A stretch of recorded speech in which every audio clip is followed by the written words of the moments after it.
If you're looking for World War II historical relics, there's one place in Europe you're always guaranteed to find some. Lovely day in Germany.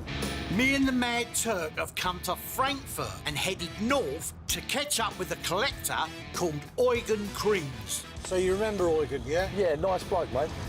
Now, he's moved out of Dusseldorf. He's got new premises down here. I said it's an old factory, apparently.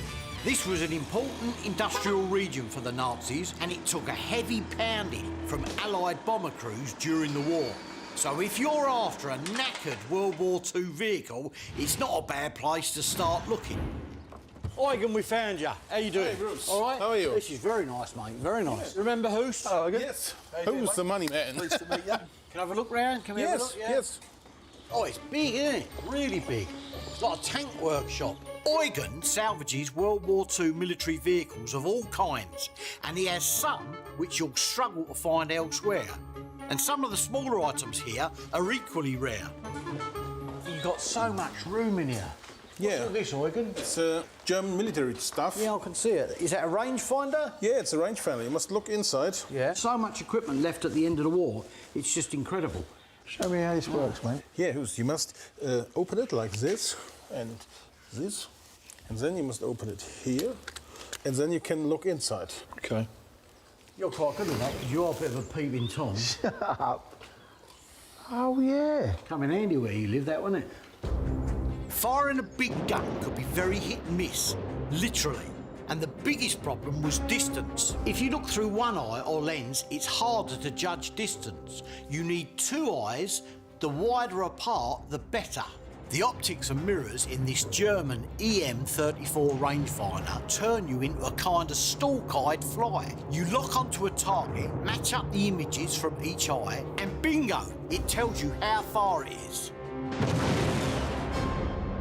There is two different sights. There's like the big one, and there is then a smaller one inside with a line. And when you turn these two things here, they actually meet together to just see the one. Then you can work out the distance.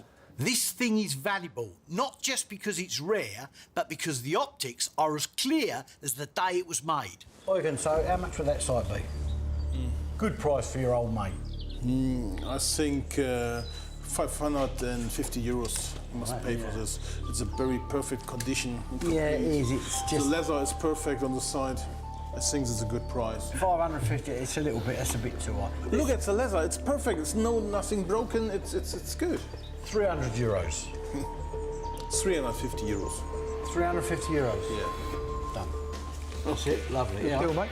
Show us It's a nice have piece of machinery. Yeah, nice, that. That's a promising pick to kick off the day. But now for something meatier. Eugen's got a lot of trucks. He loves trucks. There's a Steyr 1500A, a couple of Fords and an Opel Blitz. The trouble is, he knows the value of them too well, and he hates to part with them.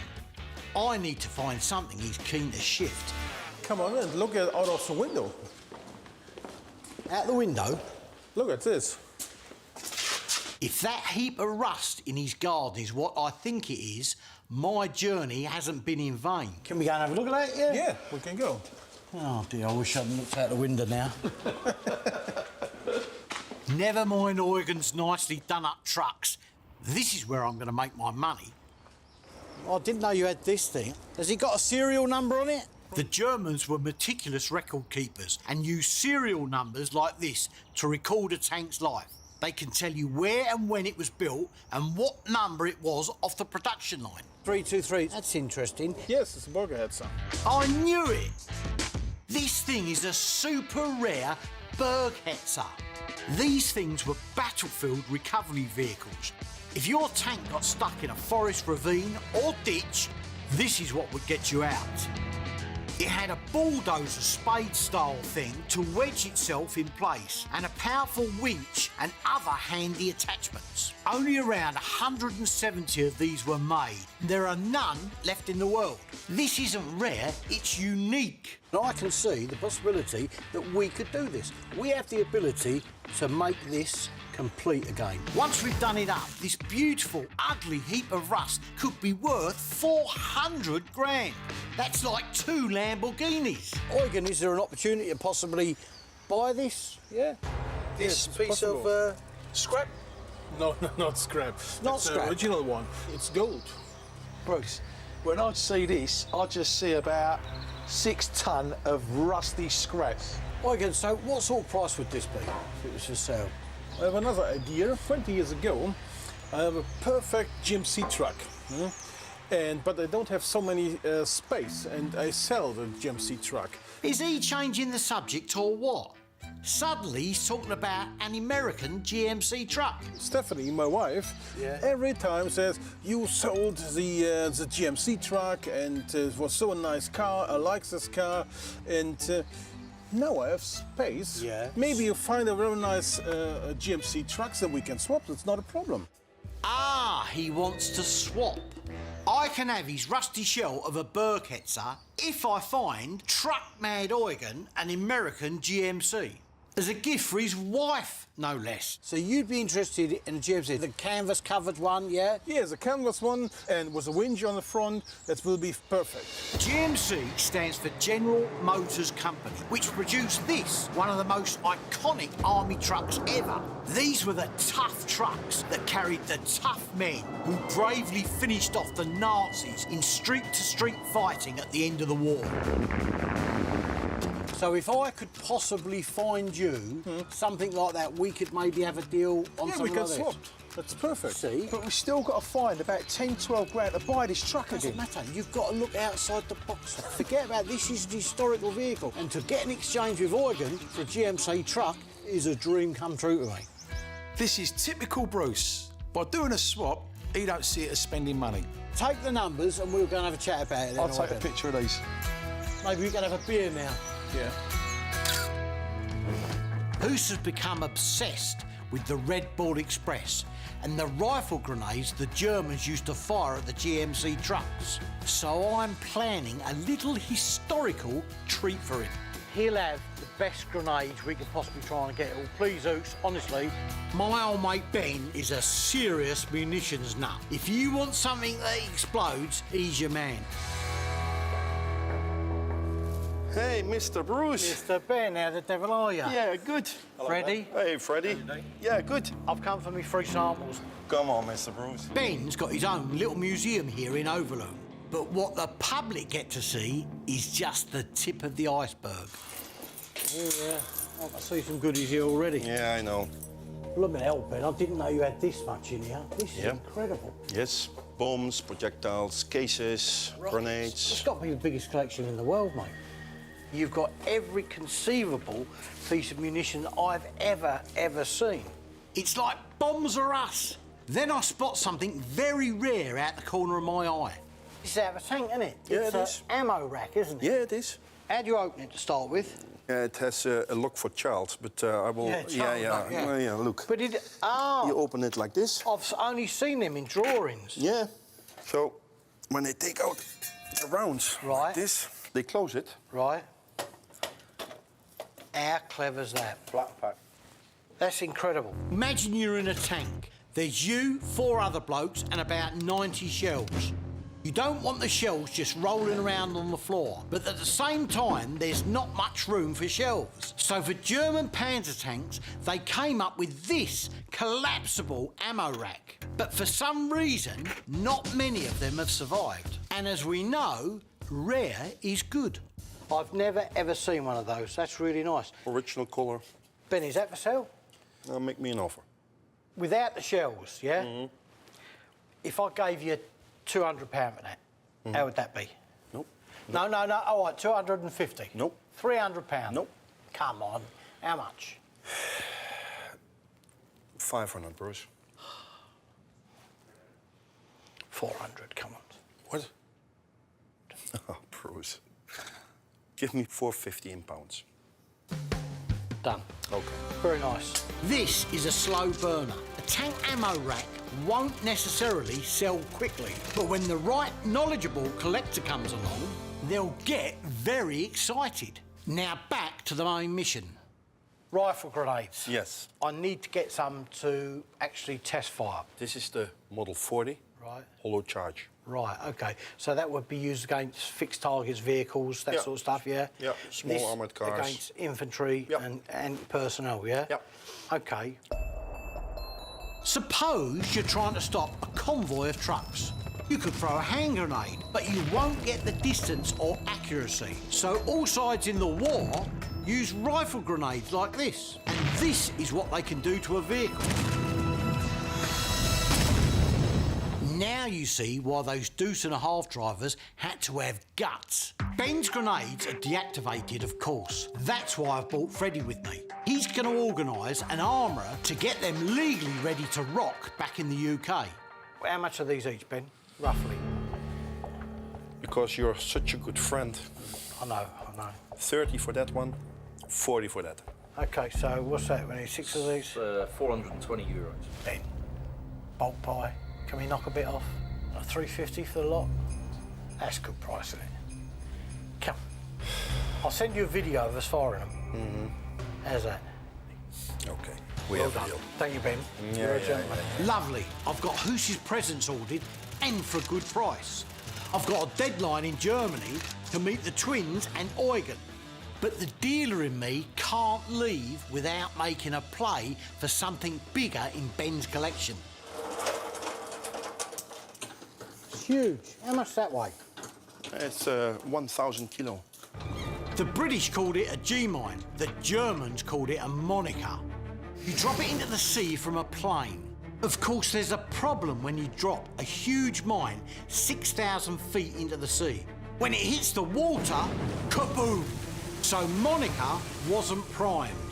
Instead, she had a listening device. Only when she heard the noise of a ship's engine did the bomb get ready to go off. When you have a big boat, it is really a big propeller. Right. It goes boom, boom, boom, and then it is arming itself.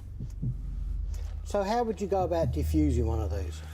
Yeah, that was a huge problem in the Second World War because many people were killed with this. With these? Yeah. Because it was so protected. There was a cell inside that reacts on the light. Right. So when you remove the dome, it will explode. So it's a very nasty bomb, Bruce. It's a smart bomb. You know how they found out that there was something nasty like that in the bomb? No. There was one who did it at night, and he survived. Around 12 British Royal Engineers, or sappers, lost their lives attempting to defuse these mines. It was only when one sapper successfully defused a Monika in the dark that they realised it had a photoelectric cell booby trap. Very, very brave men, the sappers. How much for that one? No, I don't sell it. Come. Everything's got. No. Come on. Perhaps if you You're make me thinking a about it, you're really good offer, perhaps. Oh, you know, what's a really good offer? You know, I don't want to embarrass you, but it's got to be worth a couple of £1,000. Yeah, you just did embarrass me. Oh. Yeah, What sort of money would that be? at least 10,000. 10,000? Yeah. Lira? No, euros. 10,000 euros. Bruce, find me another one. An amazing and rather gruesome bit of military engineering. And, as it happens, a bit out of my price range. I don't like the colour anyway, it doesn't come in my... Unless it comes in my colour, I'm not interested. Okay. That was great fun, but I've got to get my skates on. Freddie's off home with the grenades, and I'm off to Eugen's place in Germany. I just hope the twins are on schedule too. Now, sniffing out obscure militaria is my forte. So me and Oos are off to America. We're in Florence, New Jersey, which I've been told is swimming in German Navy booty. Bruce, what the hell are we doing here in weather like this? Listen, sometimes in life you have to hunt to be successful. We are in this town because there was a boat called the Avieso Grill which was brought here to be scrapped. And it was scrapped in 51, I believe, OK? But it actually was quite famous. After the war, lots of Nazi boats were broken up, and the one that ended up here was Adolf Hitler's official state yacht. Hitler and all the Nazi top brass used to relax and entertain on her. The rumour is, when she was scrapped, lots of valuable fixtures ending up in the hands of the locals. I want to find them and flog them to Kevin. Look at that. What? It's a tank, look. That's an M60. A what? Oh, hang on, listen, this is the American Legion. This is like the British Legion in the UK. Let's go and have a look. This is a very small town, and the American Legion is about the only place that looks open. It'll also have veterans in there who might be able to help. Cheers, mate. Hey, So, Time to turn on the Crompton charm. right, gentlemen, ladies, how you doing? My name's Bruce. Pleased to meet you. All right. meet so you. take me out off. All right. How are you? Listen, we're on a little bit of a quest to try and find any artefacts that were from the yacht that was apparently Correct. broken up here. We have a table in our vestibule. Right. You have some relics from the South. Yeah, sure. Bingo, a World War II German ship's table. And to prove its authenticity, the boys have got some old cine film. So this is a film, a small clip of film that. Yes, it's a very small clip of the ship being towed up the Delaware River. Right. Okay. To its final Come round spot here, in Bruce. the scrapyard.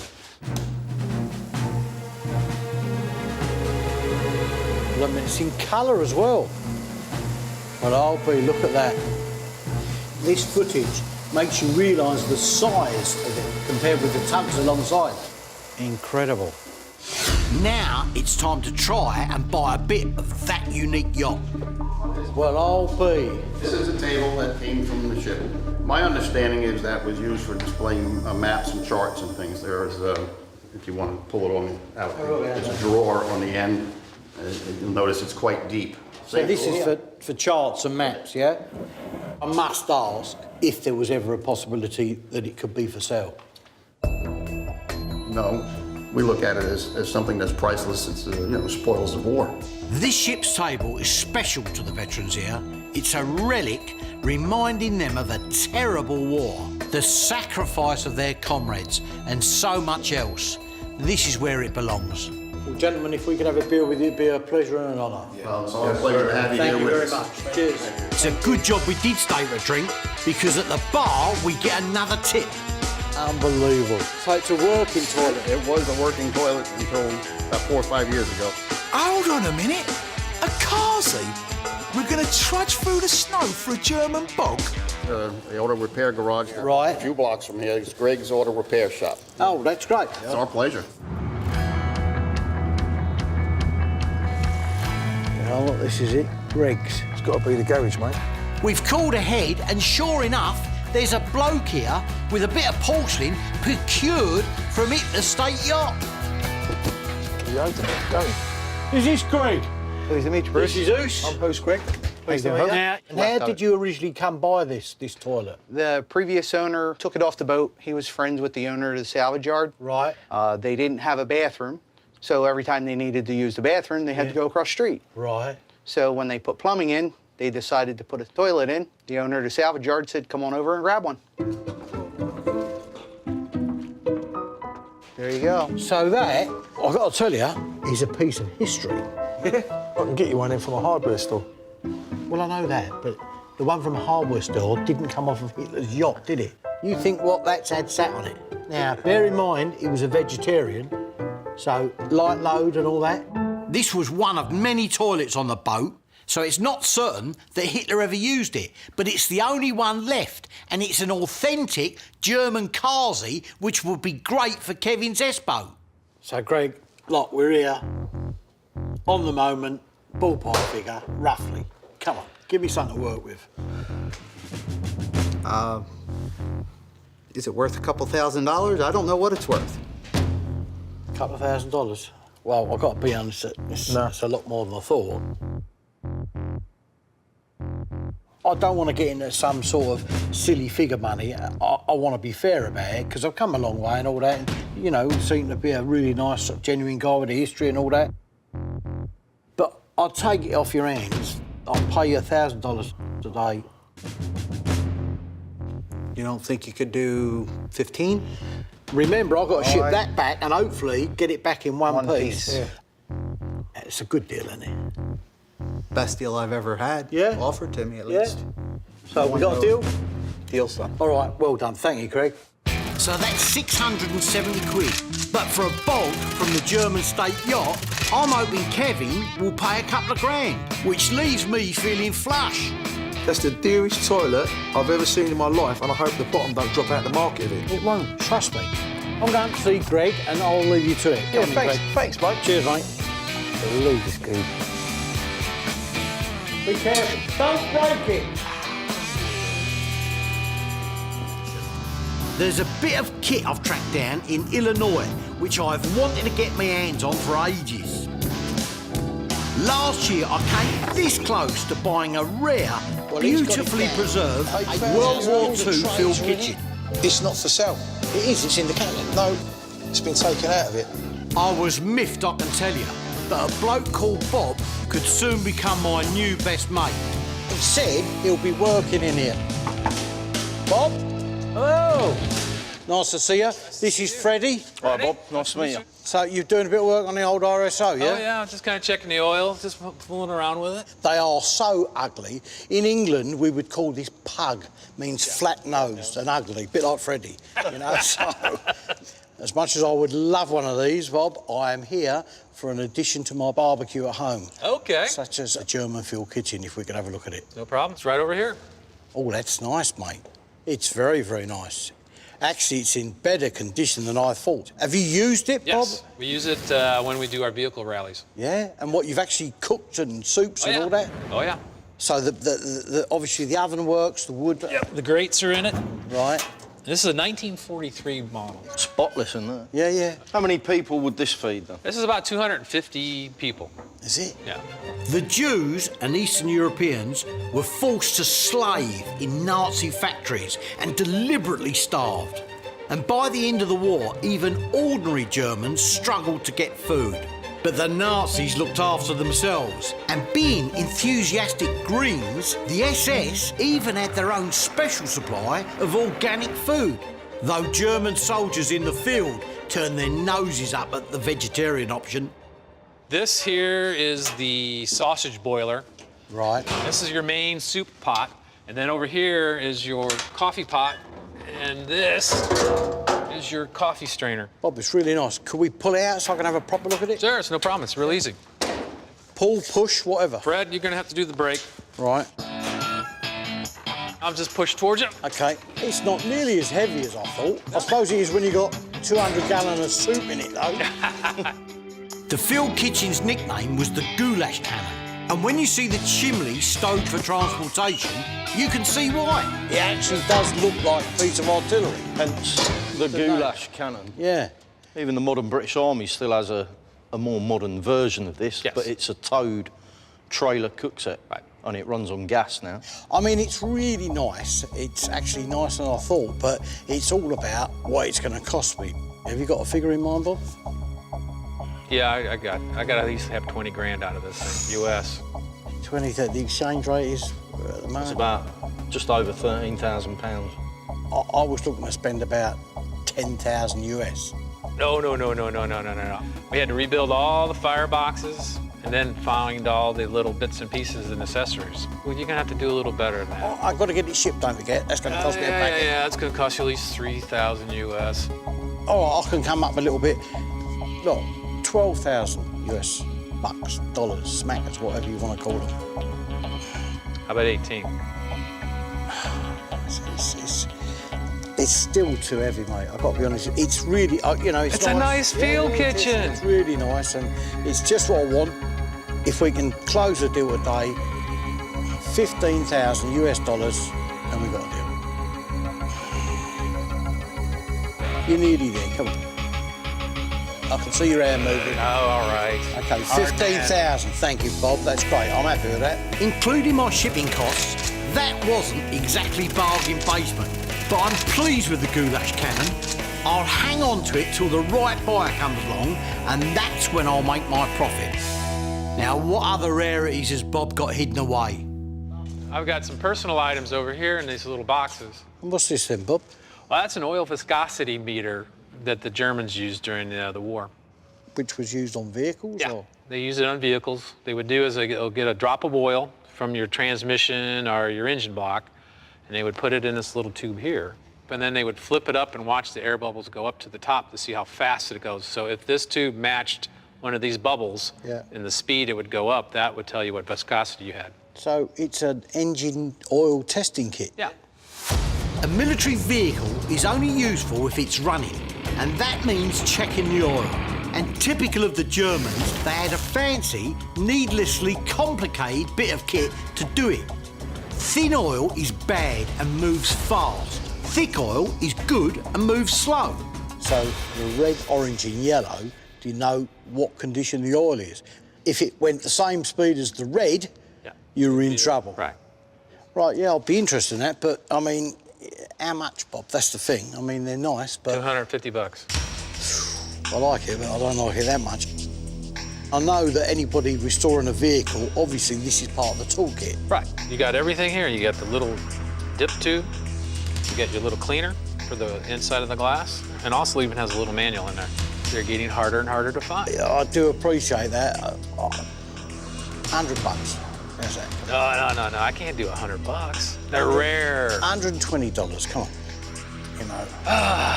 Okay.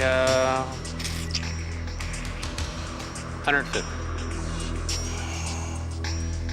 $150. Yeah. Right. $150. Deal. This bloke is no pushover, but I'm happy with that. I've never seen one of these oil testing kits before, and I know buyers who will go nuts over it. You got any other bits we can have a look at, Sure. Bob? We got stuff over here. Lead on. Well, we've got this radio operator's duty clock. They're getting very difficult to find now in the UK. They were used by, you know, the Germans in most radio vehicles, yeah? Pretty much all the radio vehicles. This is basically how the whole army kind of set their timepieces. Timing is critical to winning a battle, so all officers need to have their watches telling the exact same time. In World War II, German radio operators received a time signal from Berlin and set their clocks to it. It meant the troops in the field would have a one-stop shop where they could synchronise their watches. This clock made the difference between military success and disaster. You got the poor old private soldier sat on the front line wondering what's going on, but he genuinely needs to know what the correct time is. Otherwise, he's going to go forward too early before the attack started. This is something I'm always interested to get my hands on because people love these things. What would be the price for the clock? But I've got to have the case as well. Case? The case is harder to find than the clock. I've got to have both. Okay. I could let both go, but it's going to have to be $1,000. 1,000, I mean, that's... I don't even know it works. It could be a cheap naffy watch as far as I know. I mean, it looks really nice. The case is in good condition, but 700, and it's done. Come on. Time's money. $725. Oh, come on, Bob, 700. We ain't gonna haggle about $25, are we? 700. All right, 700, lovely. That's about 470 quid in real money, which again isn't cheap. But you so rarely see these field clocks, and I've never seen one in its original leather case. The value of this can only go up. Time to head back to Blighty and see how the twins are getting on with that flak job. I've got a few paratrooper bits and bobs squirreled away in the bulging Crompton warehouses, but not nearly enough, and mostly British. Thankfully, not a lot of German paratroopers landed in Britain during the war. So if you want to find one of their uniforms, you've got to travel. The Second World War was the first time combat soldiers were dropped out of planes.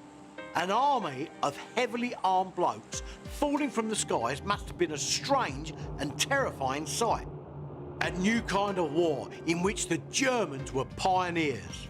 They called their airborne troops Fallschirmjägers, or parachute hunters. And one of the places that the Fallschirmjäger were used in battle was here in Holland in 1940. So if you're looking for an early Fallschirmjäger uniform, this is a good place to start. And Mark is the bloke to see. So you reckon he's round here somewhere, do you? Yeah, he is. I've never visited Mark's gaff before, but from what I've heard on the grapevine, he's as passionate about paratroopers as yours truly. Oh, Bruce, here's my room. Thank you. Oh, stone me. Blimey, some stuff in here. Blooming hell, mate. I didn't know it was going to be anything like this. This is all original gear as well, yeah? Yeah. During the war, it was raining men in Holland. After an army of German paratroopers had dropped in and taken over, a few years later, the Allies flew over and dropped no fewer than 35,000 paratroopers. The sky was dark with parachutes and soldiers. This was Operation Market Garden, which led to the biggest paratrooper battle of World War II. Tragically, the operation failed, most memorably at the ill-fated Battle of Arnhem. But it certainly explains why there's so much paratrooper gear in Mark's storeroom. Oh, brand new. Mate, I've got to tell you, you got stuff in here I've been dreaming about. The mannequins are fantastic as well. Of all the paratrooper gear I'm looking for, the hardest to find and therefore the most expensive is an authentic German Fallschirmjäger uniform and kit. And that ain't going to be cheap. This is the box. There's a mint condition helmet. Cool, look at that. It's never been issued, that. Never been issued. No. That's lovely, that is. Trousers, yeah? Yeah, that's maybe the most difficult part of the whole mannequin. Trousers are always difficult to find because people wore them after whatever they could. To find them in that condition was incredible, really. The Nazis controlled everything in Germany, right down to the clothes factories, which were forced to produce military uniforms and little else besides. This led to a shortage of civilian clothes, so Fallschirmjäger trousers in particular tended to be altered and used as everyday clothes. As a result, very few of them survive. Oh, now this is the piece de resistance, yeah? Fantastic smoke. The best you ever will find. Unbelievable. Original sewn eagle, camouflaged eagle, original zips. Really nice. Mark's stuff is historically spot on. Clean, are they? Yes, so far they are. What else we got in there? Every German soldier had a bread bag. Yep. That's why they kept their butter, and what they also used is like pig's grease. It's called dripping. Yeah. Yeah, dripping in the UK. Freddie likes that, look at him. This para uniform and kit is complete, authentic and in great nick. The $64,000 question is, how much? Okay. Underpants and shirt. 300 in total. 300. The trousers. That's the most difficult part of the whole tunic. You must think about 12,500. Blimey, I might need those Fallschirmjäger undies if Mark carries on like this. The boots we're talking about 4,500. Smock in this condition, I was thinking about 14,000. What you got there now, Freddie? 48,735. You can buy off a village in the north of England for that. When I said the $64,000 question, I wasn't far off the mark. If I said 39,000, I mean, that's 10,000 off. I know it's a lot of money, and of course, I wish you the best, but the 10,000 I can't. I can go to 40. 40,000 euros. I wish to give it to you for 40, but I really can't, Bruce. I can't. What do you think about 45 then? I mean, 45 is just too rich, mate. It's just too rich. Let's meet in the middle. 43, if it helps to you. 42 and a half helps. Okay. 42 and a half, yeah? We have a deal. Do you take a check? That's an awful lot of money. But you have to consider the rarity and historical importance of a Fallschirmjäger uniform and kit. But I'm not just looking for German paragear, and Mark has a little something from an American paragear, which I just love. I already put it here on the side for you. Ah, right, yeah. I have found that compass for you. Right, now, just ask me something here, right? I have been told that these are, obviously, they're luminous at night. Yes, correct. And I've been told that that material in there is radioactive, is that correct? It's a very small amount, but unfortunately, everything what illuminates is radioactive. This is an American paratrooper luminous wrist compass. When you land in enemy territory in pitch black, it's hard to get your bearings. So this thing was literally a lifesaver. But what made it glow in the dark certainly wasn't. Radium paint is radioactive. And some of the women who used to paint these army compasses got into the bad habit of licking their brushes to keep the bristles together. As a result, over 100 of them died of radiation poisoning. Fortunately for the paratroopers and me, it's only harmful if ingested. I mean, I can buy this now, no problem, because I'm a jaffer, I'm firing blanks. So it not going to affect me, but, you know, I do want one of these. What sort of money is that? Well, according to our last deal, it's almost a bargain. It's 150. Right. I ain't even going to haggle about that. 150 euros. Nice. Can you wear that home? No. I love this. The uniform cost a bit, but the radioactive compass I got for a song. And talking of songs, I've seen this as well. That's a songbook for soldiers. They used to sing while marching all over in the German army. Army songs are very revealing. In Britain, they're funny. We had Hitler has only got one ball. Göring's got two, but very small. But official Nazi army songs are about the people they hate and intend to kill and being the master race and so on. So this again has a kind of dark historical interest. Would that be for sale? You know what? We made a lot of deals today. I'll give it to you as a present. You're a gentleman and a scholar. Thank you very much You're indeed. welcome. When you're spending 30,000 quid, what's a Nazi songbook between friends? Mark has really come up trumps with the German paratrooper uniform, but there's one vital piece he hasn't got, and that's the parachute itself. So for the chute and the full American paratrooper kit, my search continues. There's about 600 pallets in here. There's about 17,000 square feet. Oh, what are they? Original player cigarettes? Unbelievable. Came from an old lady in Belgium. No. Well, she died, and she was known to have really greeted the Allies with enthusiasm. And they didn't have any money, but they did have cigarettes. Oh, so she was a lady of reputation. Oh, she was, certainly was. She was actually, for the amount of cigarettes we got, she was very popular. And they found these in her attic. Yeah. You know, they're hard to find things like this, and the collectors love these things. You sell them for like $30 a pack, you know. What if I took 200?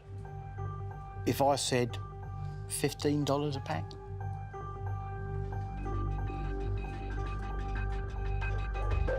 I think we could do that. Yeah, I'm happy with that. Thanks, Christian, that's great. See, don't smoke them all on the way home. An accommodating Belgian beauty, accumulating thousands of soldiers' ciggies in her attic, is a wonderful war story. And 70 years on, she's made another man very happy, because buying her backy booty in bulk, I'll get it at a knockdown price. God, I didn't realise you had this type of equipment and this amount of stock here. I mean, look at these things. I mean, these are beautiful. Around 10 years ago, Christian struck gold. The Nepalese government was having a clear out and let him have, at bargain prices, over 50,000 antique firearms that they'd had locked away for more than a century. Yeah, look at these. Well, if I'm not mistaken, it's a Martini Henry, is that correct? Of Zulu war fame? Yes, 1879. They're Brown Besses you've got there as well, yeah? Yeah, actually they are. And these are the third model. These are all East India guns. I can't read the date. 1804. These two guns were the workhorses of the British Army for the best part of 200 years.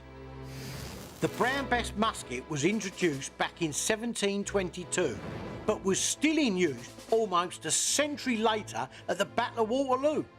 The Martini Henry rifle, 1871, was used famously in the Zulu Wars and remained in service until World War I. What sort of money do these go for? Quite seriously, this is serious now. These are on a couple of $1,000 a piece. OK, and the Martini Henrys? They're about half that. 2,000 and 1,000, yeah? Yeah. Are these in fireable condition? This one we've cleaned up. We'd check it out, and we could shoot it. If we could fire these, Christian, I'll pay you straight away. I'll make a phone call. Yeah. And we'll do it. Both these guns are antique, so you don't need a licence to own one. That means they appeal to a much wider group of collectors. But if they can fire, they're worth a lot more. Now we're talking. But you're firing this, I'm firing that. No, I want to fire both of them. Me too, Oos, me too. Now, this is a bit of a dream come true for me, Christian, because I've never fired a black powder weapon. The Brown Bess is a legendary flintlock musket used by the British to keep American colonists in order, among other things. Armourer Tom Ross is a musket expert. The first thing we'll do is pour the powder in. The next is our lead ball. An 18th century musketeer could load and fire one of these 4 times in a minute. And we're ready to fire. We'll go up to the firing line and we'll prime you up. This is why it's called a flintlock. A piece of flint sits in a kind of lock called the bird's beak. The beak strikes down, creating a spark that ignites the gunpowder. And then one more cock and you're all set. It looks like a cock's head, hence the expression, cocking a gun.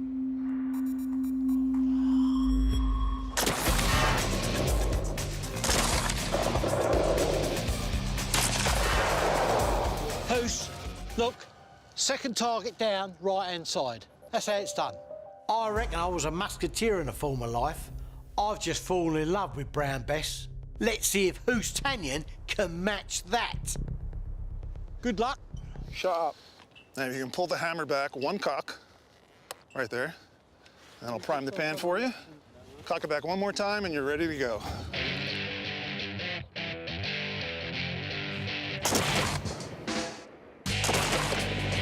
The smoke hit the target. There's a bit That of is snow so over hard. there. Yeah, that was really good. But you never hit nothing. Yeah, but it's hard to get a target with this. A musket barrel is smooth inside, and what comes out of it doesn't fly very straight, which is why they introduced rifled guns or rifles, like the Martini Henry. Rifle is the name given to the spiral grooves inside the barrel. The spirals make the bullet spin, and a spinning bullet flies straighter. So, shall we try the Martini Henry? This beautiful rifle dates back to the time of Buffalo Bill and the real Wild West. Or if you're English, to the days of empire. This was made in 1887 in Enfield. So let's see how this old girl shoots after all these years. The Martini Henry is breech loading, so a single 45 caliber round is slotted in at the base of the barrel. And if you were a British redcoat in a rifle brigade, you should manage 12 shots a minute. Right. Close your lever. Get ready to fire. Woo!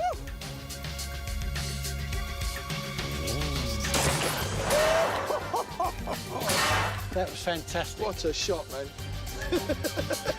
So Hoos wins a cuddly toy, and I become the proud owner of 2 beautiful guns. We said if they fire, We'll be and interested.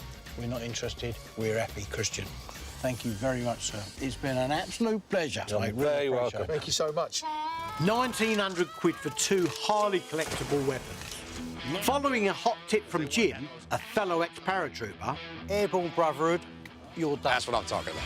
Hoos and I have left Perishing, Pennsylvania behind us and headed down south to sunny Florida.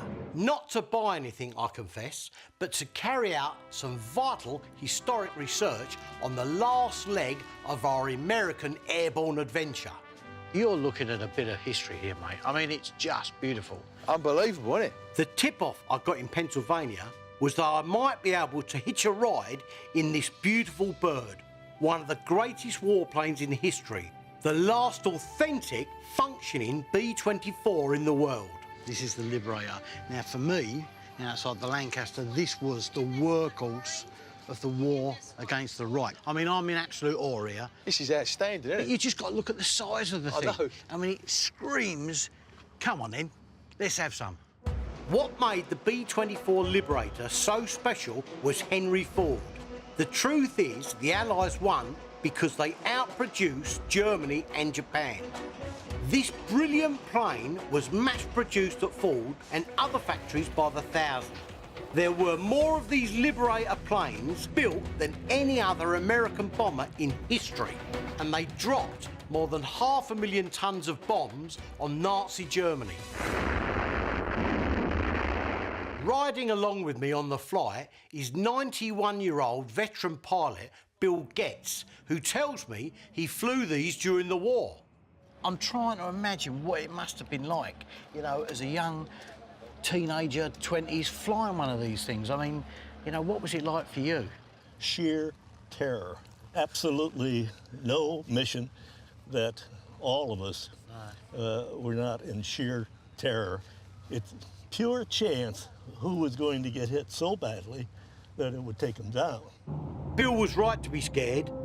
To stop the liberators, the Germans sent in swarms of Messerschmitt fighters.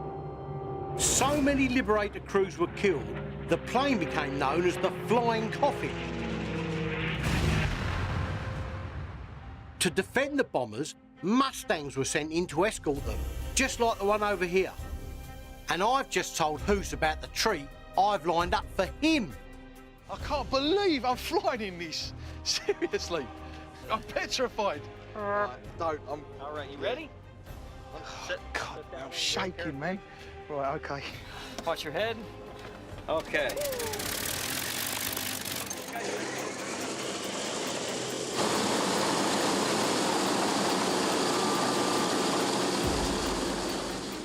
Me and Bill settle in near the mid-gunner section, open to the elements, but with a great view.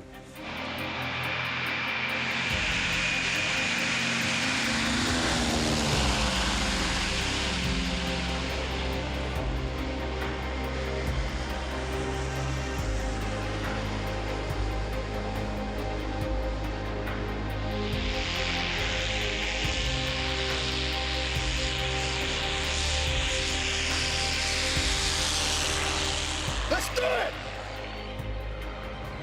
Taking off in this plane is a real rush for me, but I can't begin to imagine what it was like for Bill and his mates. Flying in the sky, crowded with planes under enemy fire from all sides.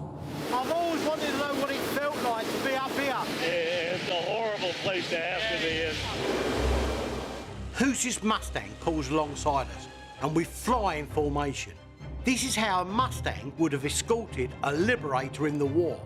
As the bombers crossed the channel, Messerschmitts were sent to bring them down. Then the Mustangs would engage. They were fast planes and they were incredibly agile. And to prove it, I've secretly asked the pilot to give Hoos a special demonstration.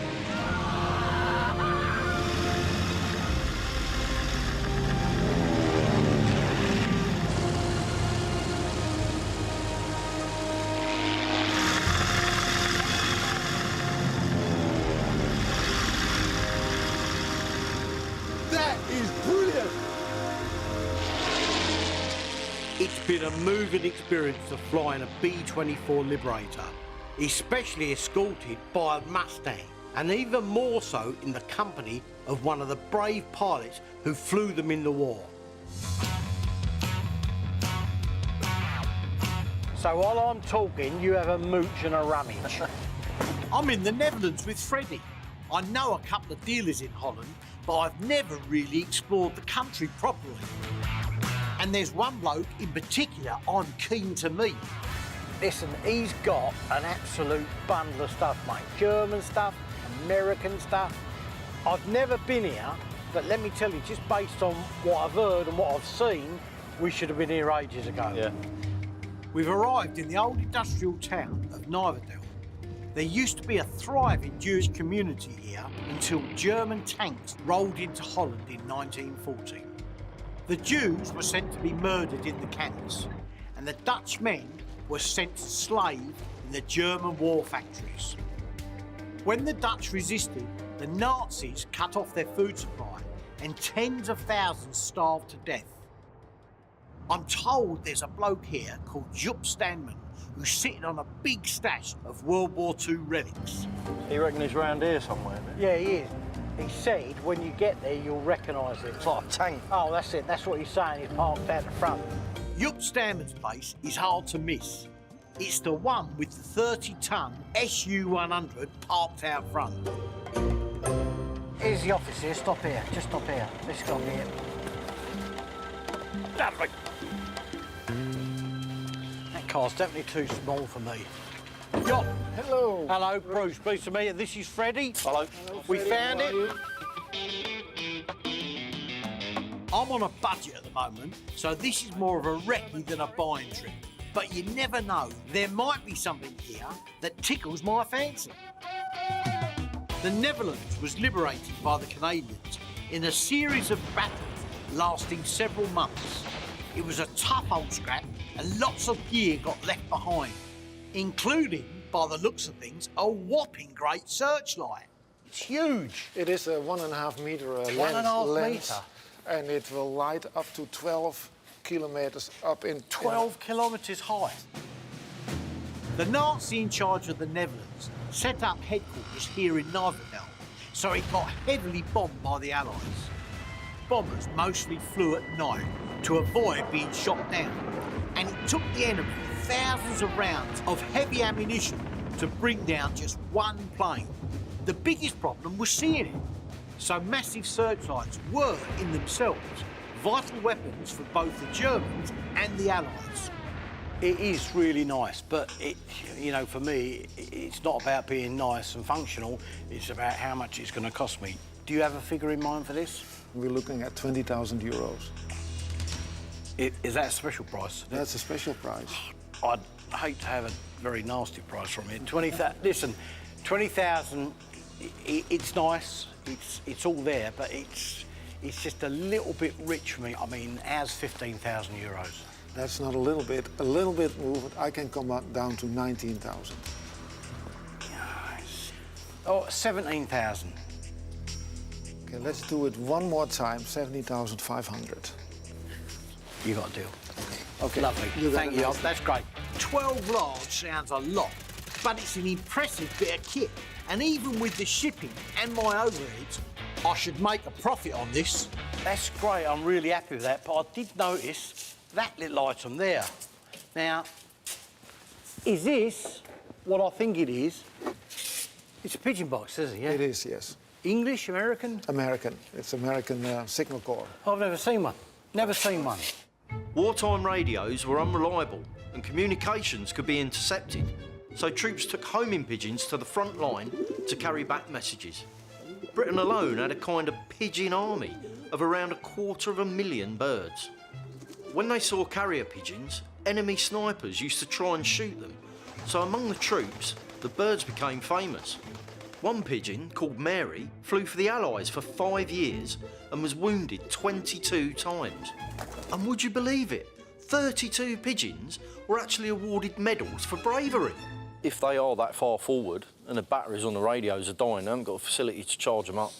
This is like the last resort. They can still send messages out and communicate with the headquarters. Oh, were they the little things to put on your leg? Yeah, and you could do the note, the little paper in it, and put it on the leg from the pigeon.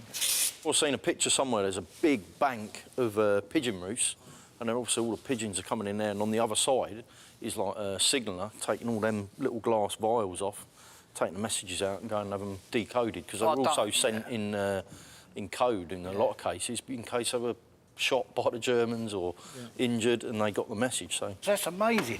I find that really, really interesting. How much would you like for that? 75. 75 euros? 75 euros. Done. That's fantastic, that is. This American box has rarity value, because the Yanks had far fewer war pigeons than the British. It'll fetch a good price over the pond. But the Canadians played a big part in the liberation of Holland, and Joop has something Canadian just around the next corner. That's a plane, a part of the fuselage of a plane. From the war? Second World War, Canadian Air Force. Right. this possibly is an Avro Anson, something like that. Quite possibly it was used as a spotting aircraft for submarines, that sort of thing. It's an unsettling thought, though, that planes like this were brought down by the searchlight just around the corner. The fuselage is of local historic interest, so Joop wants to hang on to it. But then I spot something that's right up my Strasse. 3 German flying helmets. Well, this is the sort of stuff we're always interested in. I mean, you know, they're in good condition. This one's got the earpieces in, the throat mic. Well, Freddie, could you try one on? He's an expert with these, look. It looks like big ones. It's a little bit small. That one. Yeah, but they do shrink a little bit though. Yeah. So, These Luftwaffe leather flying helmets are called LKPW 101s. These particular ones were for winter flying. You can tell that by the sheepskin lining. Always in demand and easy to shift, so long as the price is right. would these be for sale? Yeah, they're for sale. Well, I think these things go normally for about 150 each. It's 450 euros, 450 years is just over 300 quid. 400 euros? How's that? That's all right, isn't it? 400? Okay, Yeah, we'll do a deal for 400. 400? Yeah, okay. Lovely. Thanks for that.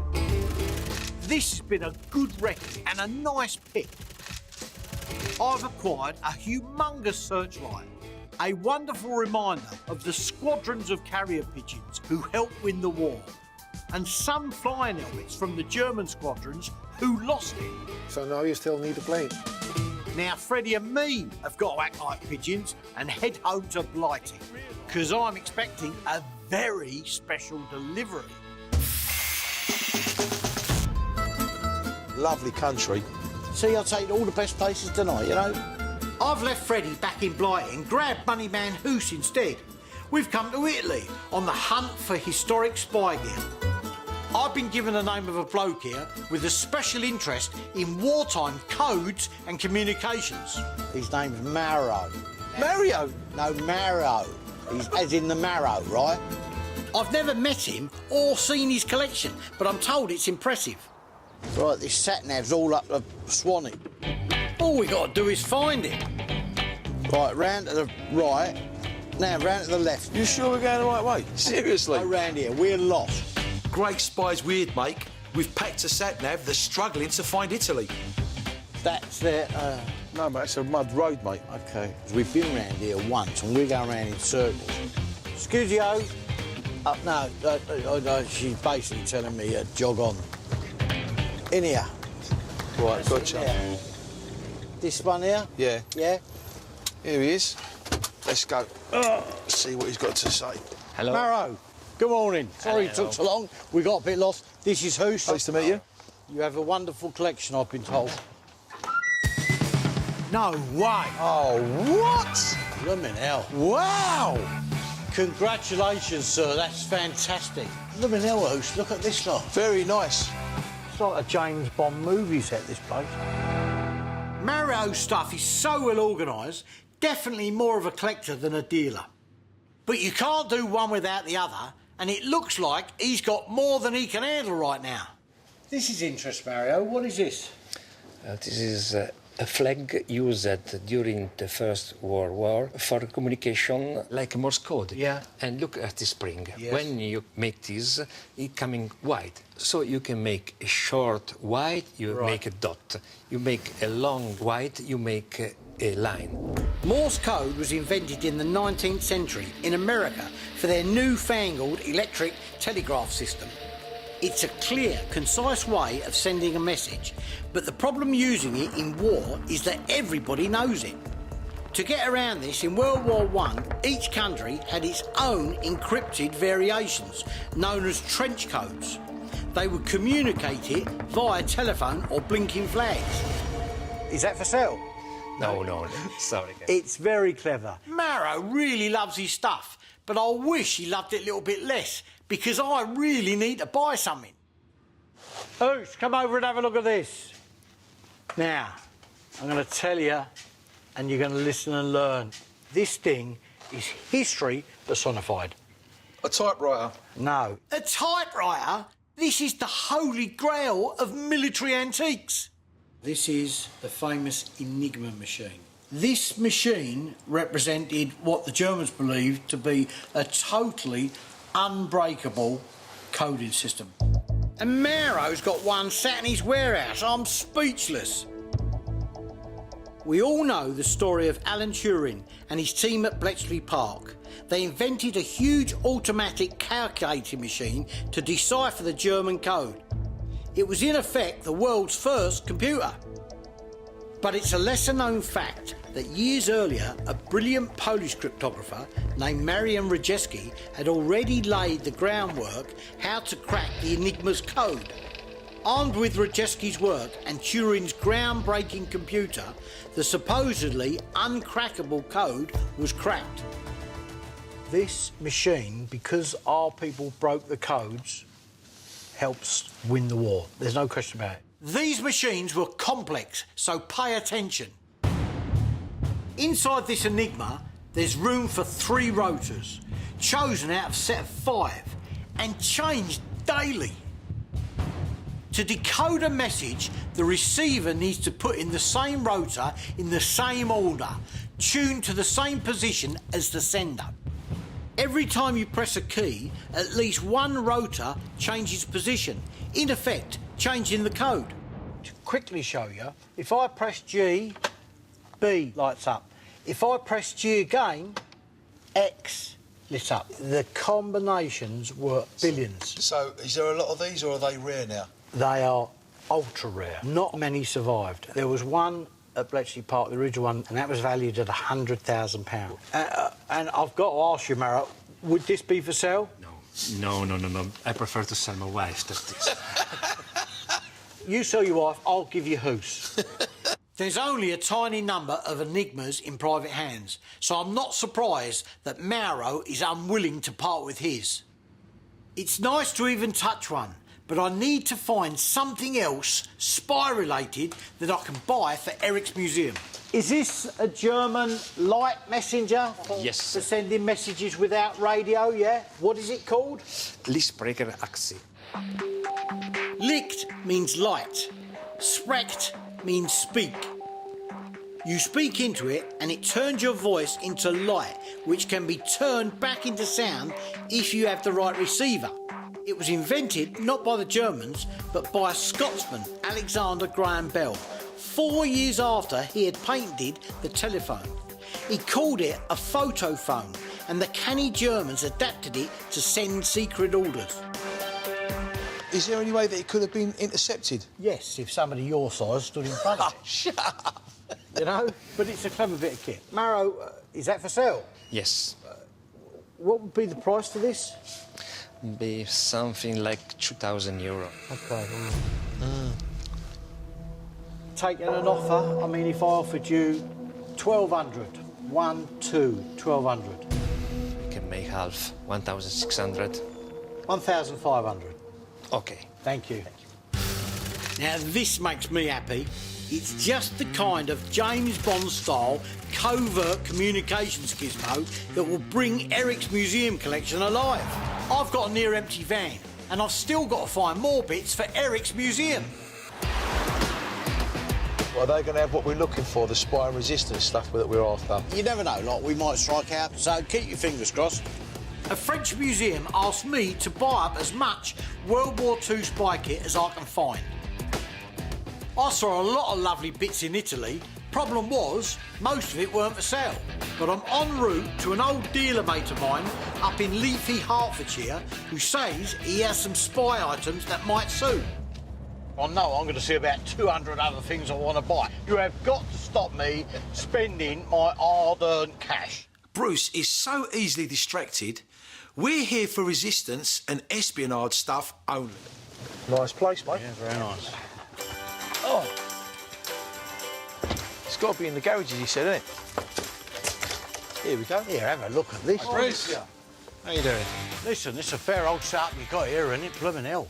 Yeah, we like to have everything on display so we can enjoy it. Yeah. It's awesome, mate. Daniel's got a fair bit of stock, and it's nicely presented for a change. That's really nice. The 42 helmet, look, SS helmet. A helmet? That is not what we're here for. We're only here for other stuff, yeah? Daniel, can you explain what that actually is? Did the resistance use that? 3,000. Yeah, 3,000. Yeah, we need to put that back.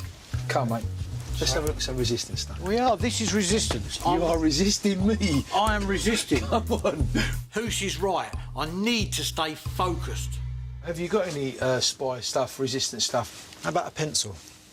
Have a look at that. I think I've got plenty of pencils. Buy these by the dozen, don't we? Well, it's not just any pencil. That's an assassination pencil.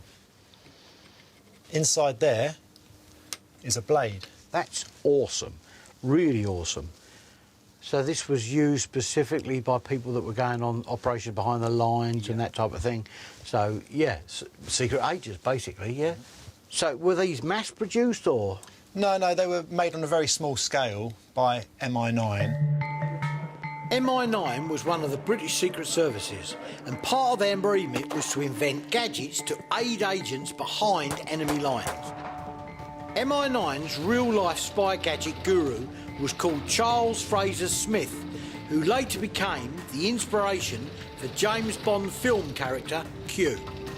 Just like in the Bond movies, the British Secret Services really were the masters of invention, designing one-man submarines for stealth attacks and exploding rats to destroy factories.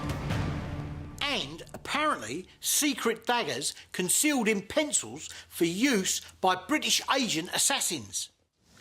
I've got another one, and this is a sample to show the secret agents what was inside. Well, I'll be. Look at that. Now, that is interesting, isn't it? Yeah, I just thought they were a normal pencil. So it's got no lead in it? No, it's just got a blade inside. That's a little bit like you. You got no lead in your pencil, have you? Daniel, you've rung me belly. It's items like these that our client is very, very keen to acquire. If I was to possibly ask you for a price for those two... If you wanted both, how about $15.50? Yeah, it's still really, I mean... Yeah. 1,300? It's a bit low. You're getting close to what I paid. How about $13.75? OK, all right, mate. Lovely. Thanks. Yeah, they're nice. Thank you, mate. They're really interesting. Normally, I would balk at spending that much on a pencil, but this is a direct link to the real Q. I feel like I'm in From Russia with Love. Take a look at this. What's this? That's for a pier. You got a pier? Just some parts that I picked There's up. other bits in there as yeah, well. Yeah, that's mate, the look. stand. Show us that. What else is there? Just give me that piece there. That's the trigger mechanism. I just picked this up just recently. I don't really know, much about it. This is a Piat, or projector infantry anti-tank weapon. It was Britain's equivalent of the German Panzertreck that the twins are fixing. With bazookas and Panzertrecks, when you fire them, they give off a puff of smoke, which could reveal your position to the enemy. To get round this, the Piat is spring-loaded, meaning no smoke signal. Great idea, but the spring is a pig to use. Is this for sale, yeah? How about 600? 600? I ain't even going to argue. Done. I know I came here looking for spy bits for Eric, but I've got other Piat parts back at the farm. If Freddie can build me a whole one, I can show it to my Hollywood armourer along with the Panzerschreck. I'm sure he'd be interested in a Piat. Now back to Eric's shopping list. Anything that you've got a bit of history with that, you can say was worn by the Resistance. Yeah, this was an interesting one. This is a German M35 helmet captured by the Polish, and you can see the scratches around the decal here just to show the Polish flag. Right, So this one has been used by the Polish Resistance. Ah, right. Can I have a look at that? See, the German decal was black, white and red. They've scratched the black out so that's the Polish flag colours. The Polish underground resistance was one of the biggest in Europe, and they had to fight both Nazis and communists. As many as 200,000 Polish resistance fighters were shot or sent to the death camps by the Nazis. They spied, engaged in sabotage and open revolt. Needless to say, they didn't have their own arms and kits. These heroic Polish freedom fighters would claim anything they could get their hands on to take on the Nazis. The only other thing I think that might be interesting for you is this helmet here. We think this is French Resistance. Right. It's been painted red, black and red. Sure it's not Aston Villa? Because we found it in France in a barn, yeah. we think it's been taken by the French Resistance and used against the Germans. For the museum in Calais, French resistance gear is a must. What have you got on these, by the way? I was going to ask £5 for that one. OK, and that one? Well, this one here's a £700 helmet. That's not trade price, is it? No, no, no. I'm sure Daniel will make sure that we are comfortably looked after. I mean, how's £1,000 at the two? That's a little bit tight for me. I was thinking more maybe 1,100.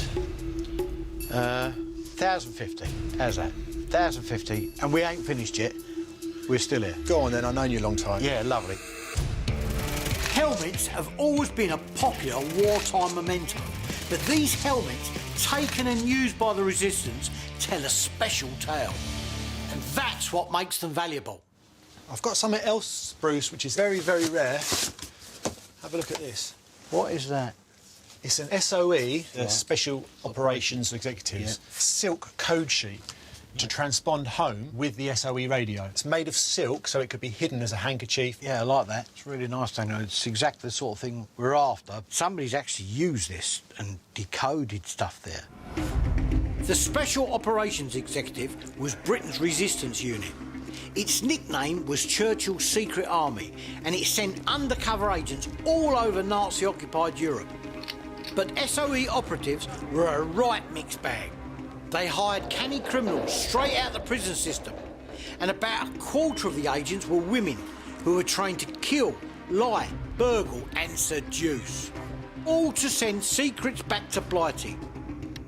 To do this, they needed codes. The head of the cryptography unit was Leo Marx, who insisted that keys to codes carried by spies should be printed on silk.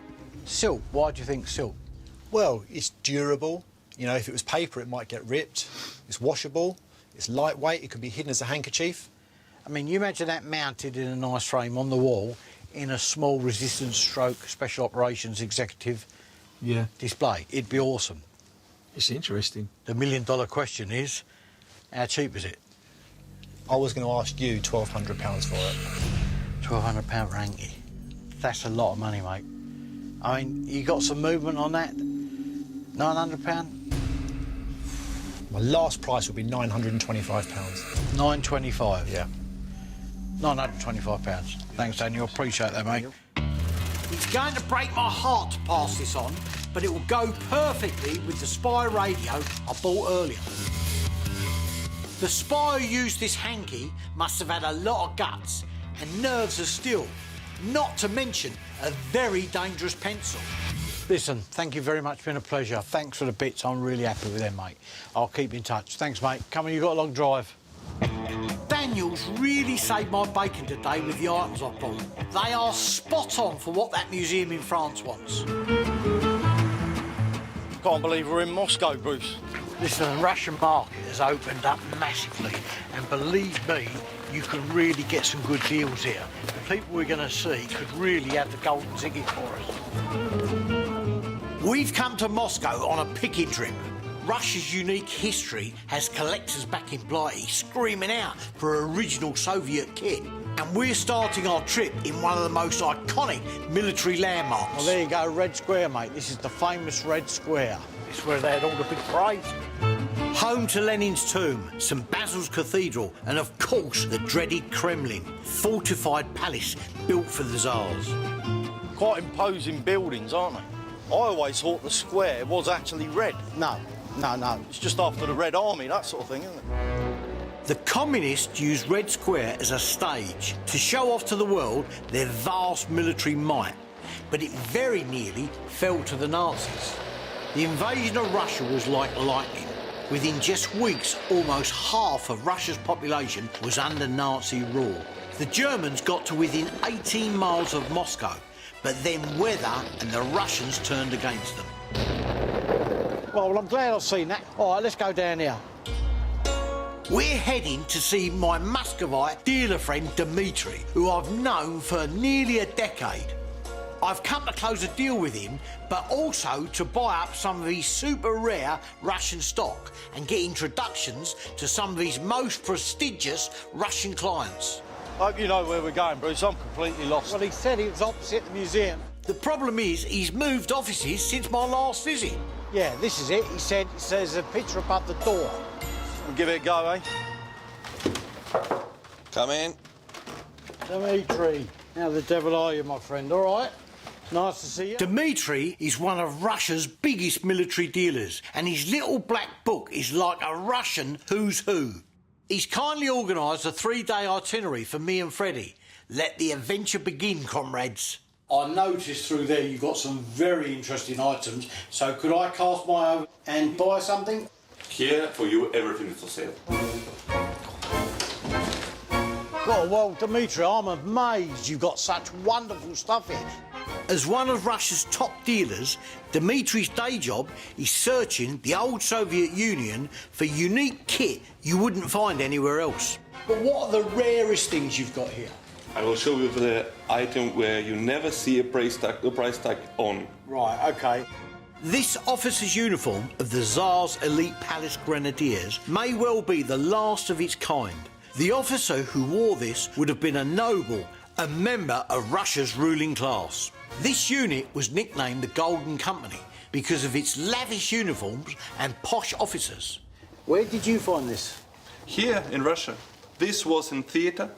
It was lost somewhere maybe 100 years ago. So it was in their wardrobe department, right? Yeah, and it was hidden for 100 years as just another piece of costume. Right. Listen, just to amuse me, in euros, if that was for sale, what would be the price? One. What? 1 million. 1 million euros. Yeah? It's that rare. Budding militaria dealers take note. Dmitri has made a fortune on just one purchase because he knew his history. Do you know what I'm going to do when I get home? I'm going to phone every theatre in London to see if I can find anything. It is a good idea, Bruce. Yeah, yeah. Can we have a look at the other bits and pieces you've got? You've got some nice swords and stuff over here. I mean, some of these Cossack swords, I mean, the Cossacks fought on both sides, didn't they? They fought with the Germans and with the Russians. The Tsar's Cossack cavalry might seem romantic from a distance, but they were brutal to Russia's peasants and tried to annihilate Russian Jews. In the Second World War, many Cossacks went over to fight for the Nazis. Bad mistake. At the end of the war, and at Stalin's request, Churchill sent the captured Cossacks back to the Soviet Union. These Nazi Cossacks were hated by ordinary Russians, and when they arrived back, the people had their vengeance, and over 30,000 of them were killed. There is terrible stories of, as they were being handed back, the British soldiers were seeing them disappear where they couldn't see, and they could hear shots going off, and they were killing them straight away. The history of the Cossacks is gruesome, but fascinating, which makes this sword highly collectible. That's really nice. 75,000 rubles. What's that? That's about what? £800, something like that. Could you do a little price on that for me? A little bit less? Okay, just for you, a little bit. 650. 65,000 rubles. Rubles, yes. Yeah, well, I ain't going to haggle with that. Thank you very much indeed, sir. That's great. I'm happy with that. Needless to say, there ain't many Cossack swords back in Blighty, and one dating from the early war makes it extra special. This is Soviet propaganda posters from the Second World War. Blooming hell. What does that actually say? Honor to warrior liberator. And that one's a bit grim. What's that one? What does that say? Death to kid killers. Death to kid killers? Yes. God dear. And this one? Father, kill a German. Father, kill a German? Yeah. I mean, it really is strong material. Allied propaganda posters seem positively tame compared with this stuff. It was all loose lips, might sink ships, and dig for victory. But when you consider that by 1942 the Nazis had killed or starved to death nearly 3 million Soviet POWs, you can start to see where they're coming from. I've never seen anything as powerful as that. What is that price, Dmitri? Is that 95,000 rubles? What's that? 1,400. Struth! It's not just the content which is strong on these posters. I know collectors who'd love these, but at this price, there's no profit selling them on. I'll have to pass on them. They're a bit too rich for me. All right, let's have a look what else you've got there. Take a look. So, this is a ration card? Yes. It's a copy, yeah? Yes. It is a bread card for Leningrad when it was in blockade. The siege of Leningrad lasted an incredible 2.5 years.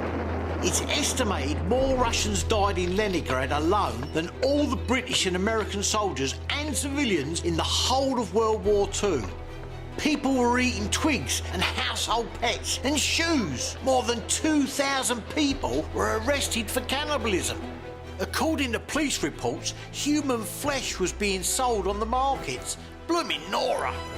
That one little piece of square paper could mean the difference between life and death. Right. What do you sell these for? 100 rubles is £1. You paid a man. You got 100 rubles on you? I have. There you go. It's 100. Done. That's a great start to the trip, but more important still are the new contacts Dimitri's lined up for me. As we discussed, I will introduce you to some collectors here. Dimitri, thanks a lot. I really appreciate it. I'm excited to be involved with you. Right, how do we get out of here? Like Fort Knox? Through the door. Paul. Oh, there you go. Lovely. Cheers.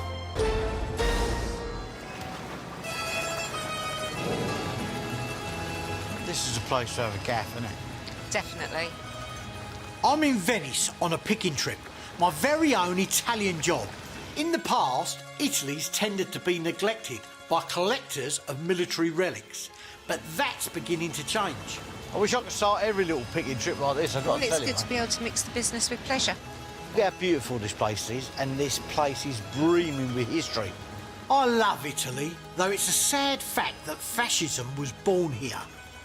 The thoroughly unpleasant fascist dictator Benito Mussolini was in power 10 years before Hitler. And when the gruesome twosome got together as allies, it was here, in beautiful Venice, that they met. During the Second World War, this place was so beautiful that both the Germans and the Allies pretty much agreed that it wasn't to be bombed or destroyed, and they both kept the bargain. That was until the very end of the war, when the sneaky Germans started using the port to bring in supplies. So the British were forced to attack Venice harbour. And thanks to the skills of the RAF, Venice remained intact. It's been a lovely few days. It's spectacular here. But the Mad Turk is going to be turning up very shortly. If I can pick up some nice pieces, it'll just seal this little trip off nicely. Nice. A nice couple of days, seeing the sights and buying leather goods to keep my good lady happy. But now it's down to business. Right, let's go and find Oos. My plan is to buy Italian stock while it's affordable and hang on till the prices go up. But I won't be buying anything if the man with the money doesn't show. He said he'd be here half hour ago. He's probably having an ice cream somewhere. He's probably having a few ice cream stuff down Yeah. Right, take it up. Oos! Where you been? Been eating ice cream, haven't you? Bruce, I've been looking for you for hours, mate. Well, listen, the square, you can't really get lost here, can you? Said the square, look at the size of the square. Now Hoos is here, sightseeing's over and the real fun starts. A dealer friend of mine, Gianluca, has set up some meets for us over the next few days to look at some really good Italian items. Italian stuff, for some reason, seems to be going off the scales at the moment. Right, Sue's all sorted out, got a flight booked, I've got a cab booked for her and everything. I'm giving up my Sue to spend a few nights with you. You called me. See you later, mate. See you guys later. Have Ta-da, fun. mate. Come on in. Let's go to business, mate. My Italian friend, Gianluca, has set up a meet with two merchants of Venice, father and son military dealers, Alessandro and Jonathan Targetti.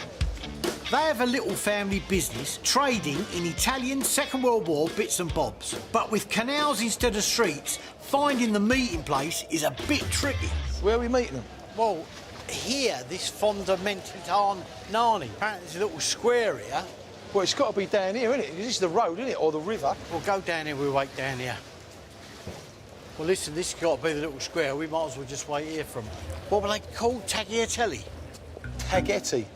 Now, I'm used to rummaging through car boots in car parks, but in Venice, they do things different. When in Rome, as they say. Yeah, that's him. Or is he just waving at you? No. Signor Targetti, yeah? Spaghetti. Spaghetti. Spaghetti. Well, they've got some swag. I'm Bruce, pleased to meet you. Bruce, nice to meet you. This How is are you? Bruce. I'm Hello. Bruce. I'm Bruce. How are you? Hello. Jonathan, Pleased to meet fine. you. Pleased to meet you. Thank you for coming. You've bought some pieces for us, yeah? I bring a leather Italian helmet. Oh, right. There's a tanker's helmet, yeah? Yeah. Very, very nice. So this is World War II, yeah? Yeah, for sure.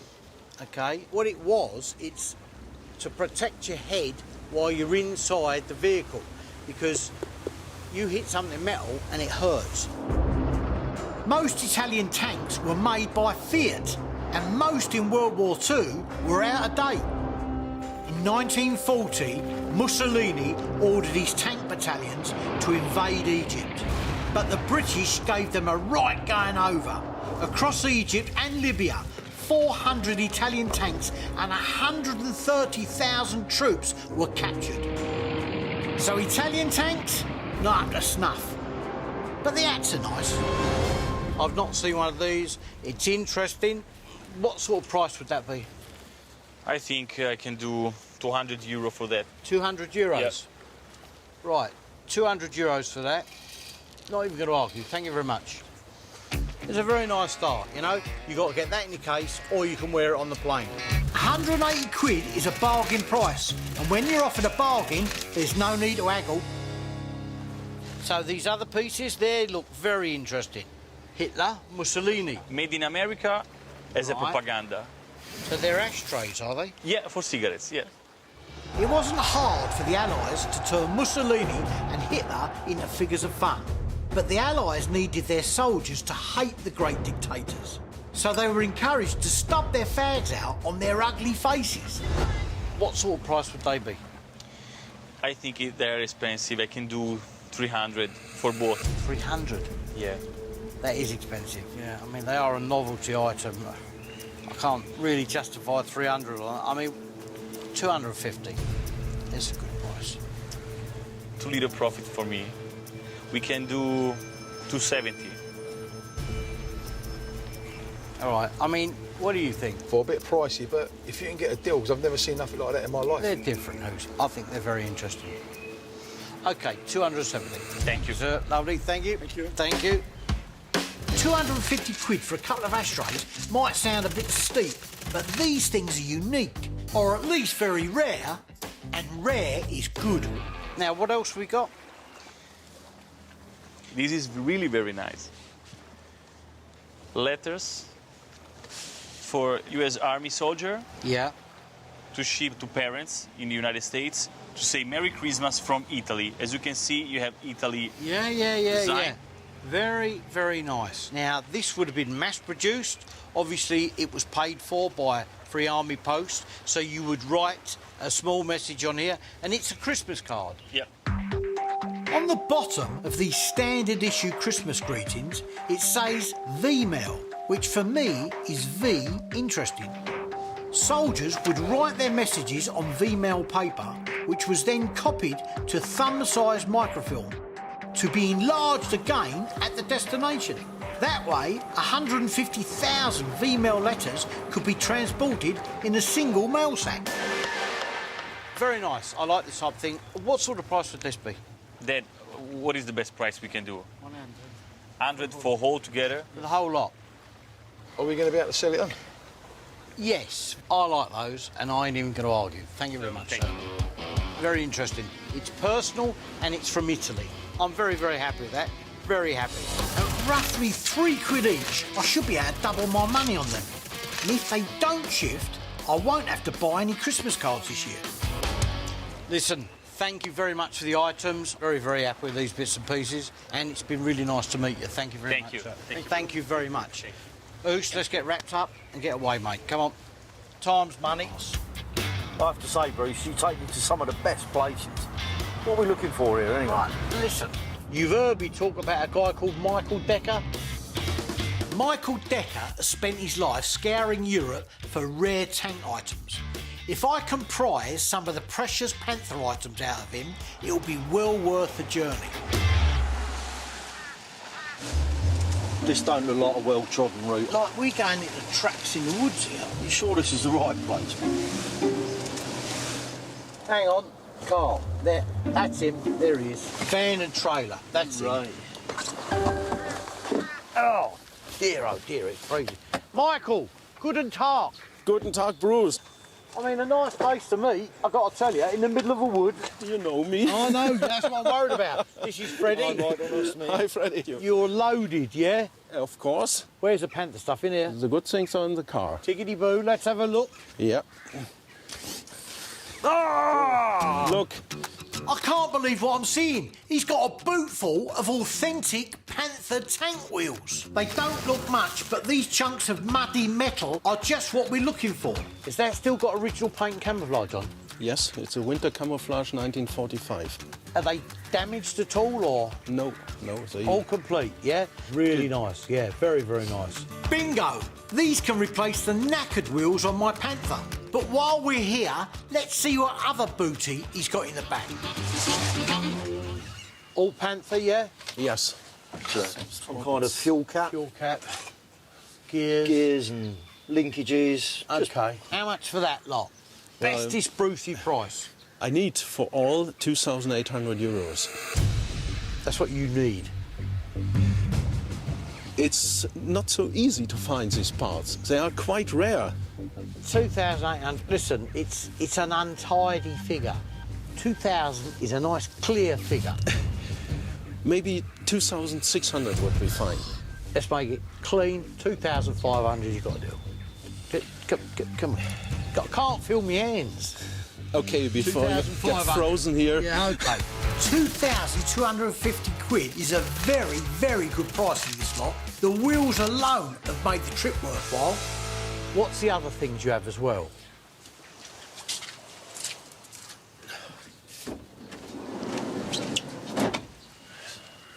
I'll buy this hat off you, Michael, because my head's freezing. OK. What else you got there? You like this, Bruce? Is that your coffee, or...? No, it's old coffee. Don't use it at home, because it's from 1940. So that is actually military coffee? Yes, yeah. Especially produced for Wehrmacht. Unbelievable.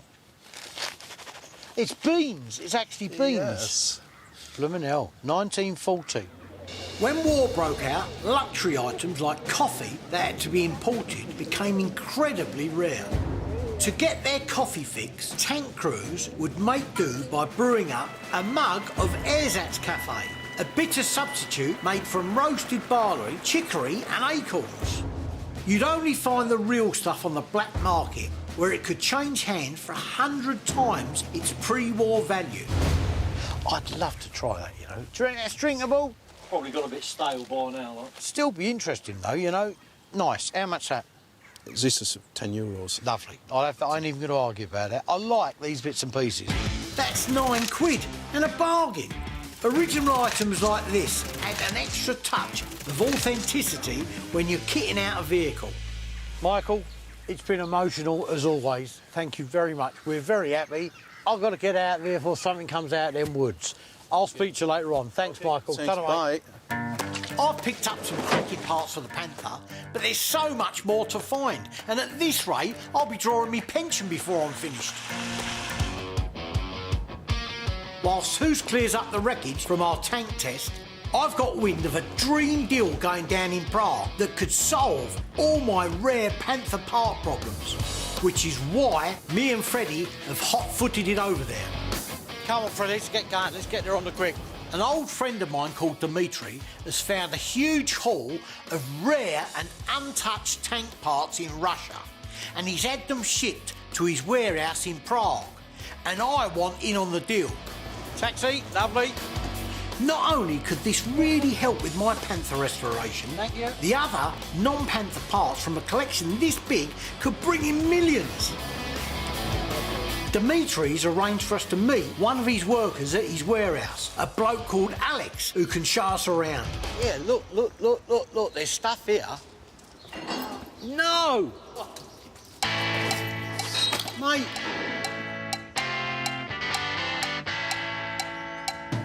I can't believe this. Bruce. Alex, nice to meet you. Freddie. Hi, Alex. Nice to meet you. Yeah. Mate, this is like we've run the lottery here, mate. We have won the lot. Alex, can we look round? Yes, please. Bruce has got that look in his eye. It's like a lion that's just spotted a juicy antelope. I've never seen so much material in one place in my life. This is incredible, Freddie. This may look like 150 tonnes of old rusty scrap to the untrained eye, but rare tank parts like these are almost priceless to restorers and collectors. I'm in heaven here. I mean, I've gone to heaven. Look at the Panther wheels. There's all the Panther parts we could wish for, but so much more. There's enough parts to build other tanks from scratch. Look, Stug body. I've never seen so much stuff in one place, Bruce. It's undamaged. It's complete top armour of a Stug. That's incredible. Look at the track here. The Stug assault gun was basically a massive gun on tracks and was used for supporting German infantry. These things are rarer than an honest scrap dealer. No wonder he told us to get down here on the quick. I've got to be part of this, mate. When he said, here's a lot of stuff, I never in my wildest dreams thought we were going to walk into something like that. This is insane, Bruce. Absolutely crazy. Listen, I've seen enough. You carry on having a look round, mate. I've got to phone him on the old dog and bone, mate, because I'm telling you, I'm in here. I'm in this up to me neck. I ain't been this excited since my wedding night. Dimitri, yeah, we're here. Listen, fantastic. I'm in. I'm coming to see you immediately. Lovely. I'm amazed. Cheers, mate. Bye. Come on, we're off. Where are we off, Bruce? Moscow. What, Russia? No, Moscow in Essex. Moscow in Russia. Of course we're going to Moscow. Yeah, but you said we're only going away for a day. I've only got one pair of underpants. Oh, we'll buy you a set. It's got to be a shop somewhere. I've barely had time to catch my breath, because Freddie and I are now in Moscow to meet my mate Dimitri to do the deal. Dimitri, how the devil are you, my friend? All right? We're here as ordered. Sit yourself down. See ya. Dimitri, I've got to get straight down to business. We've been to see the stuff, and I've got to tell you, I'm blown away with it. It's fantastic. Bruce, the thing why I called you and why I'm offering this deal to you is because you're the world best expert in restoration. Only you are the one who can push this deal forwards. Thank you very much indeed. It's very, very nice of you to say that. Did you hear that? World expert. I always know when somebody says something that nice to me, they're going to ask me for a ton of cash. The thing is very simple. For £500,000, you are in deal. It's the 1/3 of what we paid with our partner. So, to be absolutely straight, you want me to put in £500,000 for 1/3 of the project. You have got a deal, my friend. There you go, shake the man's hand. That's, for me, probably the best deal I've ever had, Dimitri. Now, I don't shake hands on 500 grand willy-nilly, but this deal could finish my Panther, and restoring those other tanks could earn this partnership millions. Dimitri, I can't thank you enough. I'm overwhelmed with our deal. Thank you very much indeed. My pleasure. I'm on board, and Dimitri, thanks, mate. I really appreciate it. I might be £500,000 down, but I'm in heaven. It's taters out here, mate. Oh. Me and the Mad Turk have touched down in Finland. You'll be all right driving, aren't you? Yeah, I'm fine. OK. Don't forget, though, to drive the wrong side. You see, you're in a right turn 8 already. Wrong side of the road. This time of year, it gets a bit parky up here, with temperatures dropping to -15. But I can't let the cold put me off my Cold War Mission Impossible. I'm on the trail of a Soviet anti-aircraft gun and some heavy German assault weapons to be used for a Hollywood movie blockbuster. And I've had a hot tip that a couple of Finnish dealers might be able to help. Right, we're going to see a guy called Jacob. Now, he's a really big gun nut. So he'll have some very, very interesting bits and pieces here. Where are we meeting this geezer? We're in the middle of nowhere. But obviously, a guy driving around with a boot full of guns, we ain't going to meet him in a supermarket car park, are we? So we've got to meet him somewhere secluded. Let's introduce you to him. Good morning to you, sir. Good morning, you. How the devil are you? All right? Well, what a lovely location here. It's like beautiful. Christmas. Yeah. And you are Santa Claus if you've got the things I think you've got in the boot. Go looking. Lovely. Let's have a look. Yeah, I'll have a look at that. How do you like it? Who's them guns will be perfect for Paul. I can't believe what I'm seeing. That's incredible. I can't believe it. Now this is my idea of a car boot cell. And bingo, I've already spied one of the German World War II heavy-duty machine guns on Paul's list. Now, this is the MG34. This was a fantastic bit of kit. It was used on everything. It was used on aircraft, tanks, armoured cars. Nice bit of weight to it as well, wasn't it?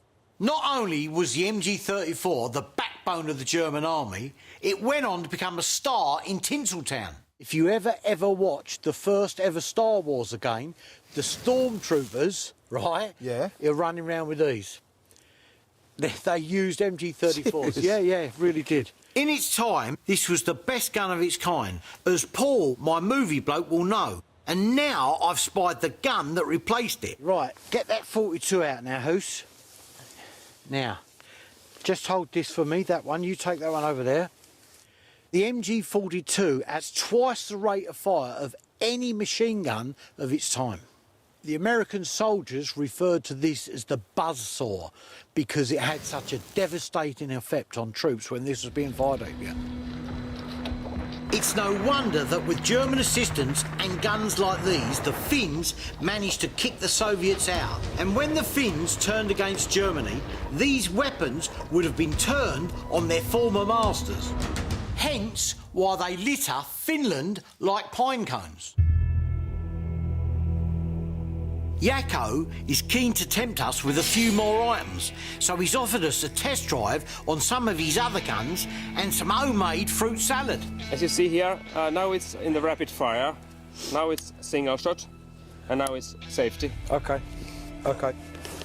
Boss, I'll show you how to shoot a watermelon, yeah? Come on in. The Suomi is the Tommy gun of the Finnish army. Ready? Yeah. The 71-round drum fires off 9mm shells at a rate of 15 a second. It's renowned for its accuracy, unlike Oos. Yeah! That's better! 50 rounds and you killed one watermelon. You have a go. Load it, I'll show you how to hit a watermelon. Let's have a go then. Yakko has only gone and got a Maxim gun, the first fully automatic machine gun ever built. The gun used by British Empire builders against unarmed so-called savages. Hence the rhyme. Whatever happens we have got the Maxim gun, and they have not. A gun so great it was still being used by the Finnish troops in World War II against the Soviet invaders. It fires so fast, its barrel is surrounded by a water jacket to cool it down. If the water ran out in the heat of the battle, gun crews were known to urinate into the empty jacket to keep firing. Hit the watermelon then. I've hit one. For all its nefarious uses, the Maxim is a gun that made history. But it's not what I'm here for. I'm here for deactivated, heavy-duty German guns for Paul, and time is running out. Right, listen, down to the nitty-gritty. The 34s, I'd be interested in up to 5 of those. I got maybe 2. OK, I would say maybe 1,400 euros. Is that a fair price? Per one. For 1,400. There you go. Now, the MG42s, how much would the 42s be? It must be about 1,900, 1,800. That's a little bit too heavy. I've got to be honest. The best price in the market at the moment is about 1,400 euros. How's that? 1,700. Let's split the difference, right? I'll take 3 now. Okay. But 1,600. Okay. 1,600. That's about $6,000. A bit steep, but I ain't got time to go shopping around, and neither have the boys from Hollywood. That's all right, they're good. Happy? I'm happy. How you getting on? Still can't find anything on either Fisher or on Wallace. Right, OK. But what I have got is an excellent map. Look at this. It shows exactly where the South Wales border as well. That is where he would have been. Definitely. He'd have gone over the top out the trenches there and into no man's land. Now, it's obviously that's where he is. Somewhere he's there. I'm going up to France. We're going to go and buy some more First World War bits and pieces. I've got to get packed up. Just look at the crosses there. I mean, this place is just cemeteries everywhere. Leaving Sue to carry on her research, Freddie and me have come to northern France, to the area of the Somme battles, as there are lots of World War I relics that can still be found here. The First World War was basically a territorial dispute among Europe's landed ruling class. The Habsburgs, the Kaiser and the Tsar, with their prancing military aristocracies and their elaborate uniforms. Many ordinary folk couldn't understand what they were fighting for. And yet to satisfy their vain territorial ambitions, Europe's ruling dynasties sent 17 million innocent people to their deaths. Here in northern France, everyday objects used by soldiers are still turning up, and one of them has surfaced in a cafe of all places that I'm really keen to see.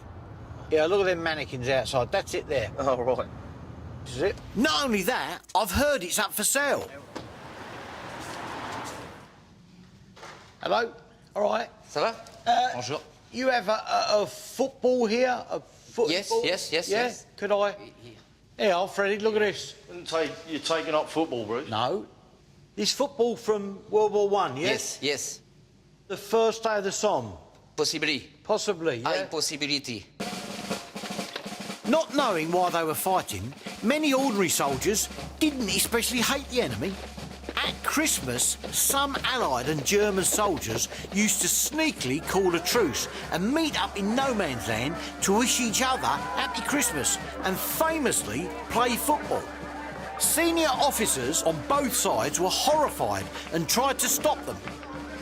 But the football I've come to look at is said to date from the first day of the Somme and was used to encourage troops over the top. So this football was reputedly used by an officer. He kicked a ball into no man's land and told his troops to follow it, and they kicked the ball towards their objectives. But he was killed, yes? He was killed on the 1st of July. Unbelievable. I confess it would take more than the excitement of kicking a football to get me to run in front of a hail of machine gun fire. What was his name? Was it Captain Neville. Captain Neville, that's it. And where did you find it? It is a little village who call Coin. There is a rubbish dump. They are full of military things, and the ball was in this one. So, what is the price of something like this? 50,000 pounds. God, 50 grand for a football? I hope that includes the bag. That's an insane price. I can believe this football goes back to the Somme, but it's hard to prove exactly how this one was used, and 50 grand is an awful lot of money. I mean, as an item, it's really interesting, but 50 grand is not something that's going to be in my collection. I told you that's something special, but we've got to get moving. Thank you, sir. Been a pleasure. A 50 grand football's not for me. But now we're heading through France to the Alsace region to see an old dealer mate of mine called Michel Lorraine, who I hope will have kit for me. We've had loads of World War II stuff from Michel, but I've never been down here to buy First World War stuff from him. So it's a first for us. In 1871, the Prussians nabbed the French provinces of Alsace and Lorraine. France had an empire and felt humiliated. So in World War I, there was lots of bloody fighting in this area. This was part of Germany at the time. Then after the First World War, the Versailles Treaty was ceded back to France. Then obviously in 1940, when the Germans reinvaded, they took it back. So seesawed backwards and forwards. Most of the people in this region speak French and German. Here we are, this is it. I didn't think it was this big, mate. It's blooming huge. He's got loads of stuff here, mate. Absolutely bundles of the stuff. So, ça va, Michel. Bruce, how are you? Nice to see you again. I am well, and you? Yeah, fine. You remember Freddie? Hi, Michel. Nice to see you again. How are you? This place is growing. You've got a lot more equipment. Any week I have to buy things. If I don't buy, I get sick. Michelle, as I said on the phone, we're here for First World War items, and I know you've got a lot. Can we go and have a look? Yes, please, come on. Thank you. Parts everywhere. You have to look, to dig out parts.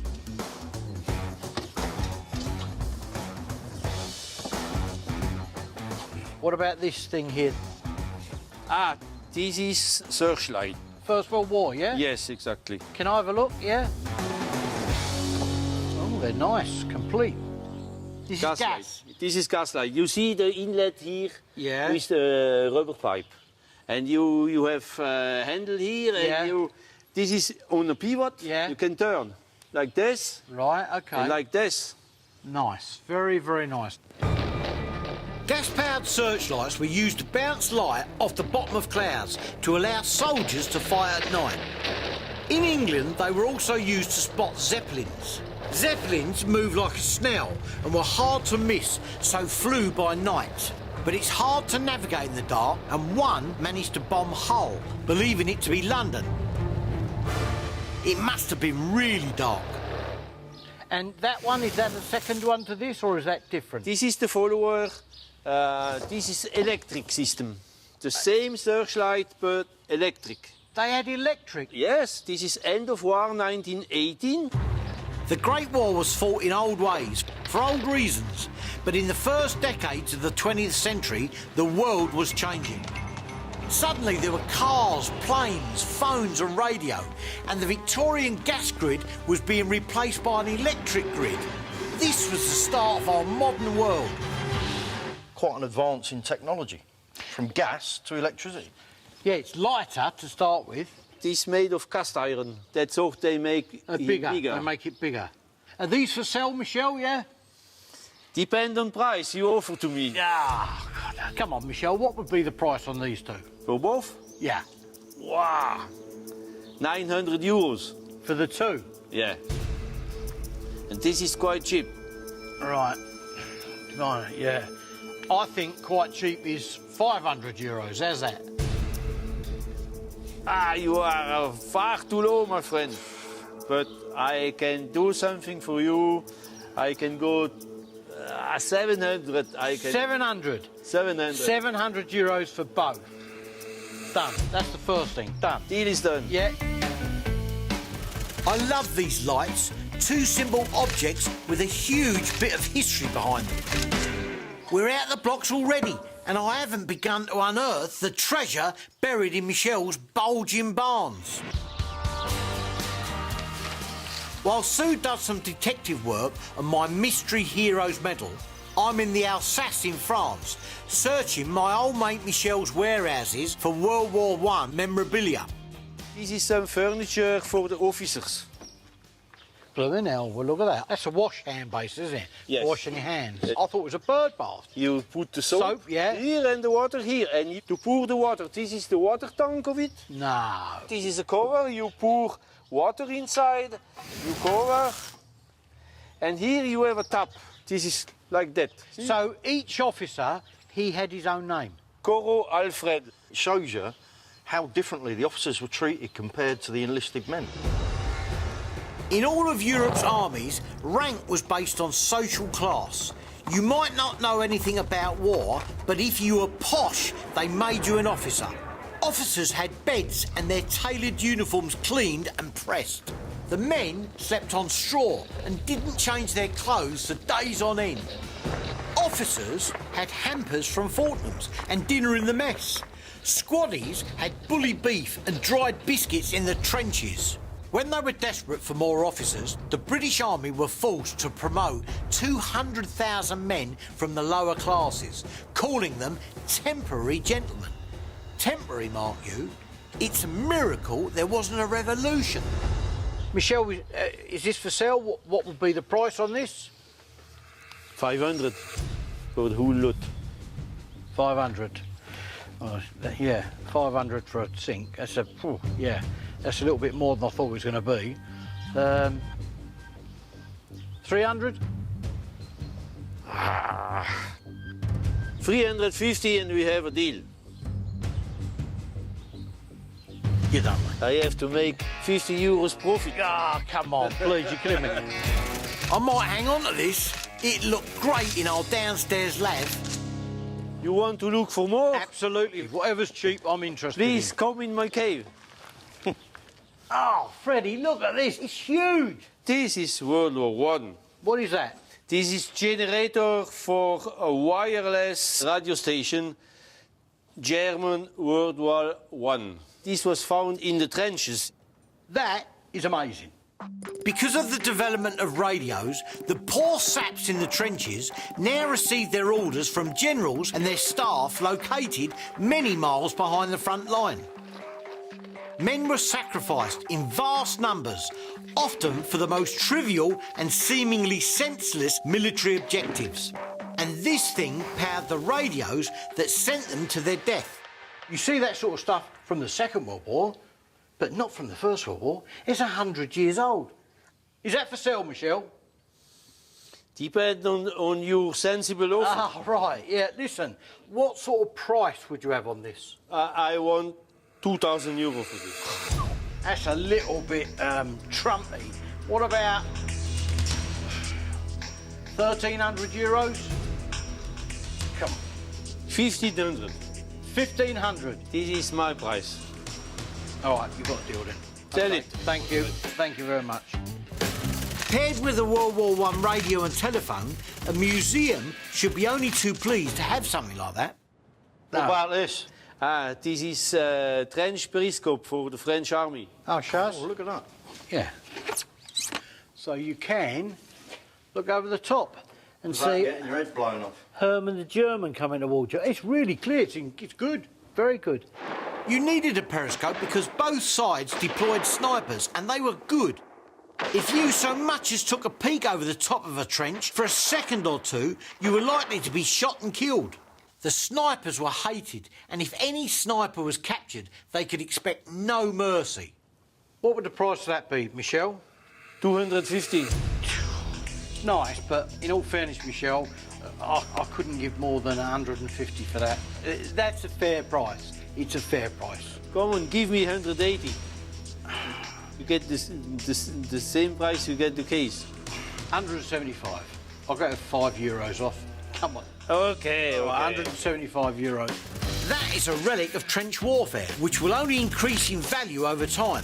Good old Michelle, he's come up trumps again.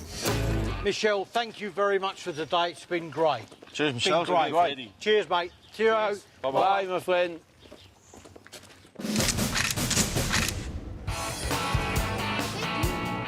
I'm in France with Freddie on the hunt for World War I relics, which, 100 years on, are becoming even more rare and valuable.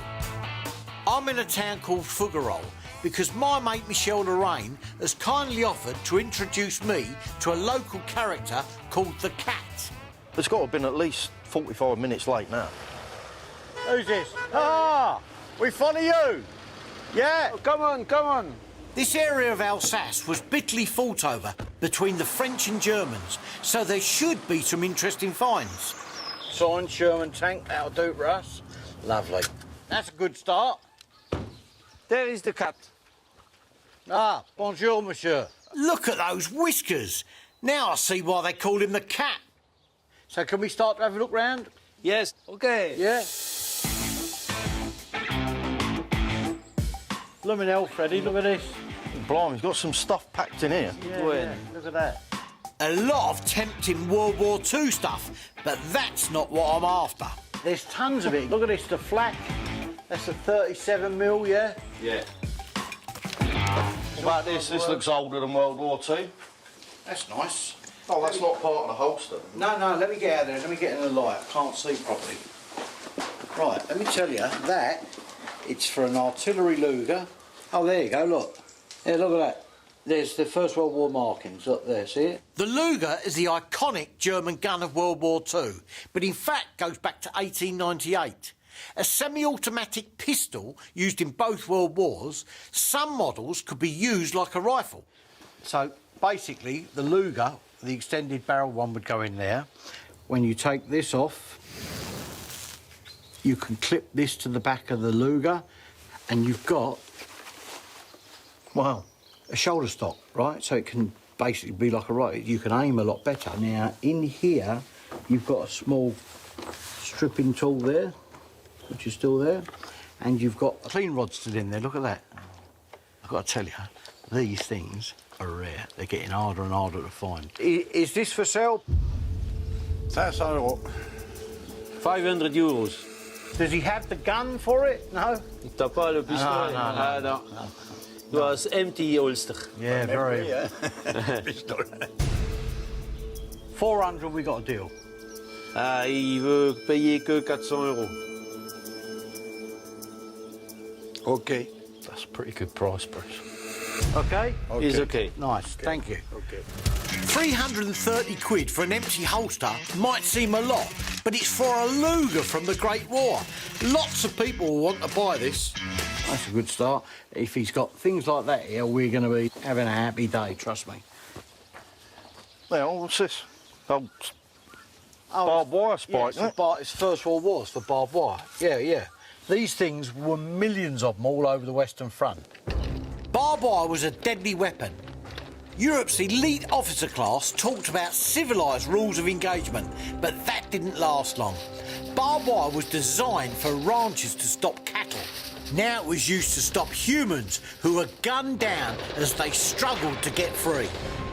So they would put a pole in, they would turn them in. Look how easy that turns in. And they would string the barbed wire all through these. And it wasn't just strung across, it was zigzagged and up and down. I mean, this is a really cheap but really effective defence against infantry. Does he have many of these? T'en as plusieurs de ceux-là? Une dizaine, à peu près. He has more or less 10 pieces. And how much each? Tu les vendrais combien? 10 euros. 10 euro a piece. 10 euros. No problem. Thank you, sir. That'll do lovely. 80 quid for a powerful historical memento. 10 trench wire spikes from the Great War. I like this cat fella. He still has a lot of amazing things to be seen here. Follow me, my friend. This is the sort of place I love coming to, Freddie, I've got to tell you. You ain't going to believe this, Freddie. It's like a museum. I mean, there's artefacts and things here from the last 2 centuries. Here, look at this. What's that? Soldier's French Course. It's a phrase book. And if you look at the front, look, 1917. So this is definitely a book for American officers. 1917 was the year America entered the war. They didn't want to. This was a war between old imperial powers. The Americans didn't have an aristocratic ruling class who thought war would be fun. They didn't have a monarchy hungry for empire. It wasn't their war. But then German U-boats started sinking ships with American passengers. Bad mistake. Do you really need that book, though, Bruce? Because your French is quite fluent. Yeah, I know. Turn right. OK, let me find some. Let me see if I can get this right. Let me see. Right turn. Parfal du Grum Dumit. Dumit? Is that right? Your French is not my French. Oh, right. Try, look at that. Maybe you do need that book. Very, very pleased. 50 euros? 50 euros? Allez, vendu. Okay. 50 euros? Okay. For your pleasure. This is your anniversary today. It's my birthday, my anniversary, and it could be Christmas. No, that's very, very nice, mate. I really do like that. 40 quid is cheap. To an American collector, this will be worth 3 times as much. Lovely. Bon, je vais te montrer quelque chose de spécial. Quelque chose de beau. To let you show something very special. Very special? You never came across. Well, I like very special things. Fantastic, mate. This is a Nash Quad. This is Nash Quad, and this is the artillery prime mover with the original winch, which is quite very rare. Blow me! I never thought I'd find one of these. One of the great American vehicles of World War I, the Nash Quad truck. These are rare. I mean, it's just awesome. It looks like horse and cart without the horse, doesn't it? We will start it for you. We will take a run. No, yeah? Yeah. That'd be marvellous. Look at that. 100 years old and it still starts. This is awesome. Attention, la manœuvre.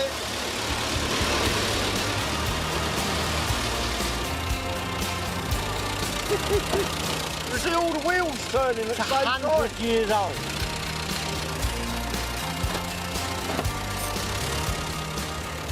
We often think World War I was the first mechanised war. It wasn't.